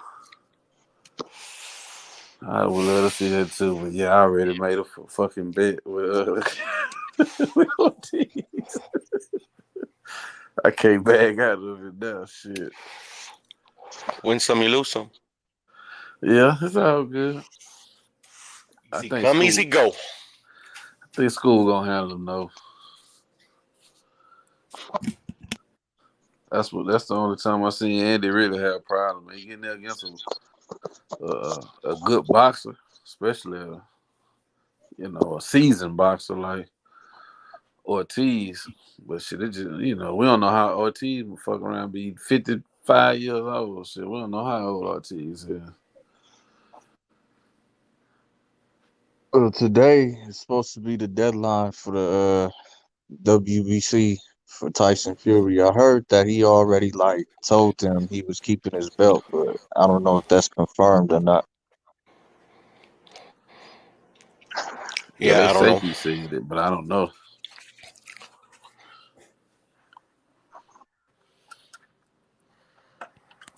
I think he gonna fight Usyk though.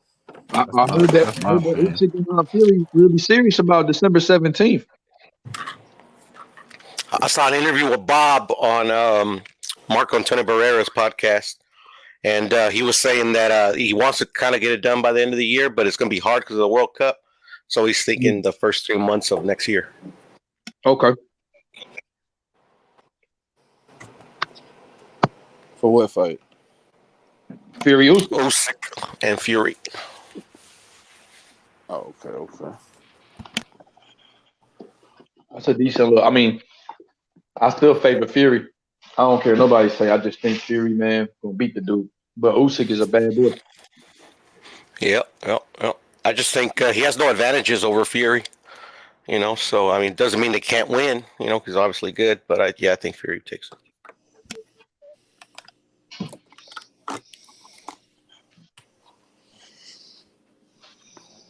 Yeah, I think with his size and boxing ability, it'll be a little too much for Usyk to overcome. Fury gonna have to cut like fucking 50-something, 60-something pounds. He's walking at 300 plus right now. Yeah, but that fat motherfucker can go 12 rounds in his sleep, man. That's a fighting motherfucker, man. Yeah, and that motherfucker, bro, got win for a big boy. That motherfucker in the fight, he got a gas tank. I'll be like, bro, Fury still got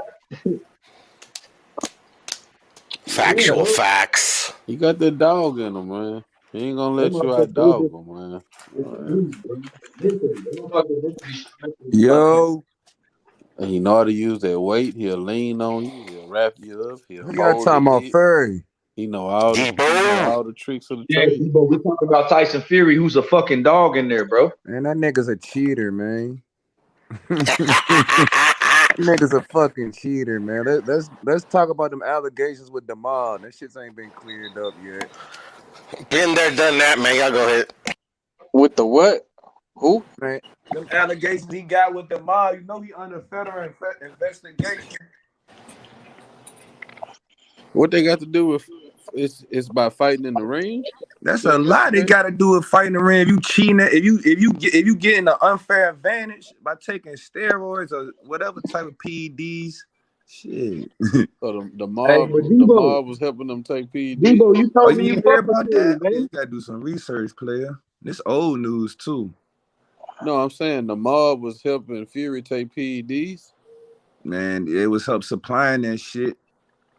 Oh shit! I can get you some PEDs, bro. You don't need the mob. I can get you some goddamn. Probably could, PEDs. but I'm just saying what's going on. You feel me? Like top rank under investigation too for this shit. Oh my goodness, the Mr. TR3 and the rest of them, the mob, they are so dirty. Hey, YB, that nigga AT nice though, man. Y'all need to start covering, bro, man. I feel like he one of them next ones up, man. Who? That T from Philly. The fucking bald-headed nigga. Yeah. You right. He is. He's solid. Yeah, you like OT. You like OT. Yeah. That's Overton. I just started finding out about him like shit last week, but I like what I see. And he at 175. We need, you know what I'm saying? We need a nigga at 175 because fucking Marcus Brown ain't do the job. Marcus Brown failed to do the job, nigga. Hey, but Debo, what happened, bro? You was really, when you told me Fury top 10 heavyweight. Right? I did. Until I started seeing shit that's going on, like I gotta see this shit how it pan out, man. I can't respect no nigga who do steroids and shit, man. Especially in a fucking sport like this. You know what I'm saying? Niggas die. Talking about the board. Furry was. I mean, Furry still is, but this, man, I don't know, man. I gotta see what these cheating allegations about, man. They sweeping this shit under the rug. I still got my eyes and ears up on this shit. Like that boy, he was on that board beat. I ain't gonna lie to you. He was on that. He on board meat. He on a whole bunch of shit, bro. It ain't just board meat, nigga. He got a whole rap list, nigga. So what makes you think that the mob was feeding him I mean, Superman I pills? don't What know makes what you the think that? fuck really going on for real, for real. I'm just going off the reports I'm seeing, nigga. He's under. That's why Tommy Fury didn't fight Jake. He couldn't get into the states because shit. Tyson under investigation. Man. Yeah, but I don't think it's for steroids. I think it's just because they have ties to that dude. That's what I think it is. So why they got ties to him for then? Why you got ties to a mobster? Like what you doing? Like niggas know what it is with some mobster shit, nigga. That shit ain't nothing legal for real, nigga. He's funding the fight. He's funding the Yeah, but fights. it's. I'm just Man, saying, I got niggas I locked don't up in think the it's a feds right mobster in now the because world that of got more somebody money they than know. goddamn That don't Bob mean they Arum, doing nigga. shit. He ain't fun. Ain't no mobster funding no fight. He probably put money in and shit to help niggas cheat. You'd be surprised, Debo boy. But Man, Crawford was with MTK. Did he cheat? Bob Come on Arum now. up there, nigga. Shit, Bob Arum is the mob, nigga. For real, shit. That nigga a mobster his damn self, nigga. There you go. Them niggas What's up, some bitch? mobsters, they damn self. All them damn boxing promoters, nigga. I ain't gonna lie to y'all, man. Fury straight, man. I ain't that nigga the truth, bro. There's a lot of niggas want to try to hold on to it long as they can. That nigga Fury the I ain't truth, man. holding You on. gotta I get that just nigga his seeing the card, new bro. shit out, man. Like it made me respect Wilder even more. Like Wilder coming back too. Wilder coming back. He get undisputed, nigga. I'm ready to I'm put a some big money Wilder behind that fan, nigga. and I agree with you. He gonna be undisputed. I'm gonna put some money behind that How? now, man. Wilder It's to be. about to be that one face, one name, one champion. What's the path to that? Because I don't see no path to Wilder being undisputed. Fury, What you mean? He Fury gonna gonna knock whoop. out Hellenius. Fury Hellenius ain't gonna gonna whoop make it Usyk. past round 6. Then he should just get right in the mix. They gonna give him a title shot. The WBC love I'm that trying to tell nigga. you how. Fury gonna Shit, whoop Furry Usyk ass, and then Usyk Fury fight gonna retire, shit. Furry might and all retire the after he belts fight Usyk. gonna be up for grab. Yeah, he gonna. Okay, so Wilder gonna have to fight for pretty much every strap. Hey, you right. I Not don't see him necessarily. doing that. You right, cause Not if them necessarily. niggas, if they retire, that shit, all the belts is gonna disperse, He could ain't they? fight for two. He could fight Yeah, for two exactly. belts. He could fight for two belts at one time. Man, fuck that. Usyk got to fight Wilder. Nah, Usyk ain't even gonna And then beat Furry. whoever else get the two other belts, and whoever get the Y'all really two other think Furry and belts, Usyk shit, gonna Wilder can fight fight though? him. Furry be playing so many mind games. I don't know what to believe from this dude. Yeah, Fury gonna fight. Man, it's Fury, man. Y'all know he a fucking clown, but when it come down to get in that ring and handle his business, he a fucking clown though. Ain't no getting around that. I heard he fired Sugar Hill Boy. too. But yeah, when he get in that ring, he gonna whoop ass, man. Like the mob shit, until they tie that shit into boxing, I ain't really You ain't studying it. mean nothing to me. It's like people bringing up Floyd case with his baby mama. Like that shit ain't got nothing to do with fighting. Nah, that shit do if niggas is cheating because of that shit. But that's what I'm saying. Who cheating? Like you think they the mob paying the other? Like it's a whole lot of narratives got to be created to think though. Like that dude was involved in boxing and shit, so But he I don't just know. cheating Man, on Fury fights. I found out this same year Roy Jones Jr. got caught doing steroids. So I don't know what's going on, man. No more, man. Yeah, he got All, caught doing. Now he got caught They all and did. said it was James board Tony, meat. James Tony, Roy all these Jones, niggas cheating, fucking man. Shane Mosley. They all fucking did it. He got caught and said it was boar meat, just like Canelo got caught and said it was, Mexican meat. So that did happen, but he didn't get caught on They all steroids do it. And you versus see what happened to Wilder. Canelo, nigga? He got exposed, man. Nah, that nigga came back and whooped Triple G ass in that second fight. Man, talking about Triple G, man. Triple G a fucking duck. Fuck that nigga No, you No, say he too. nigga, got no, exposed. he I'm didn't saying, whoop. He didn't whoop I'm. no Triple G's ass, fam. Oh, you Man, talking about B-Rob? Triple G ducked Whooped Big his ass, Charlo. bitch. He No, ducked no, Big he didn't. Charlo and he ducked Andre Ward. I ain't trying to hear about that motherfucker. That means Lara. That He means stayed in Lara the can same whoop weight Canelo's class his ass. whole fucking life. I'm not Not trying to hear about Triple only G reason I said pussy that because ass, Canelo man. got popped. He got popped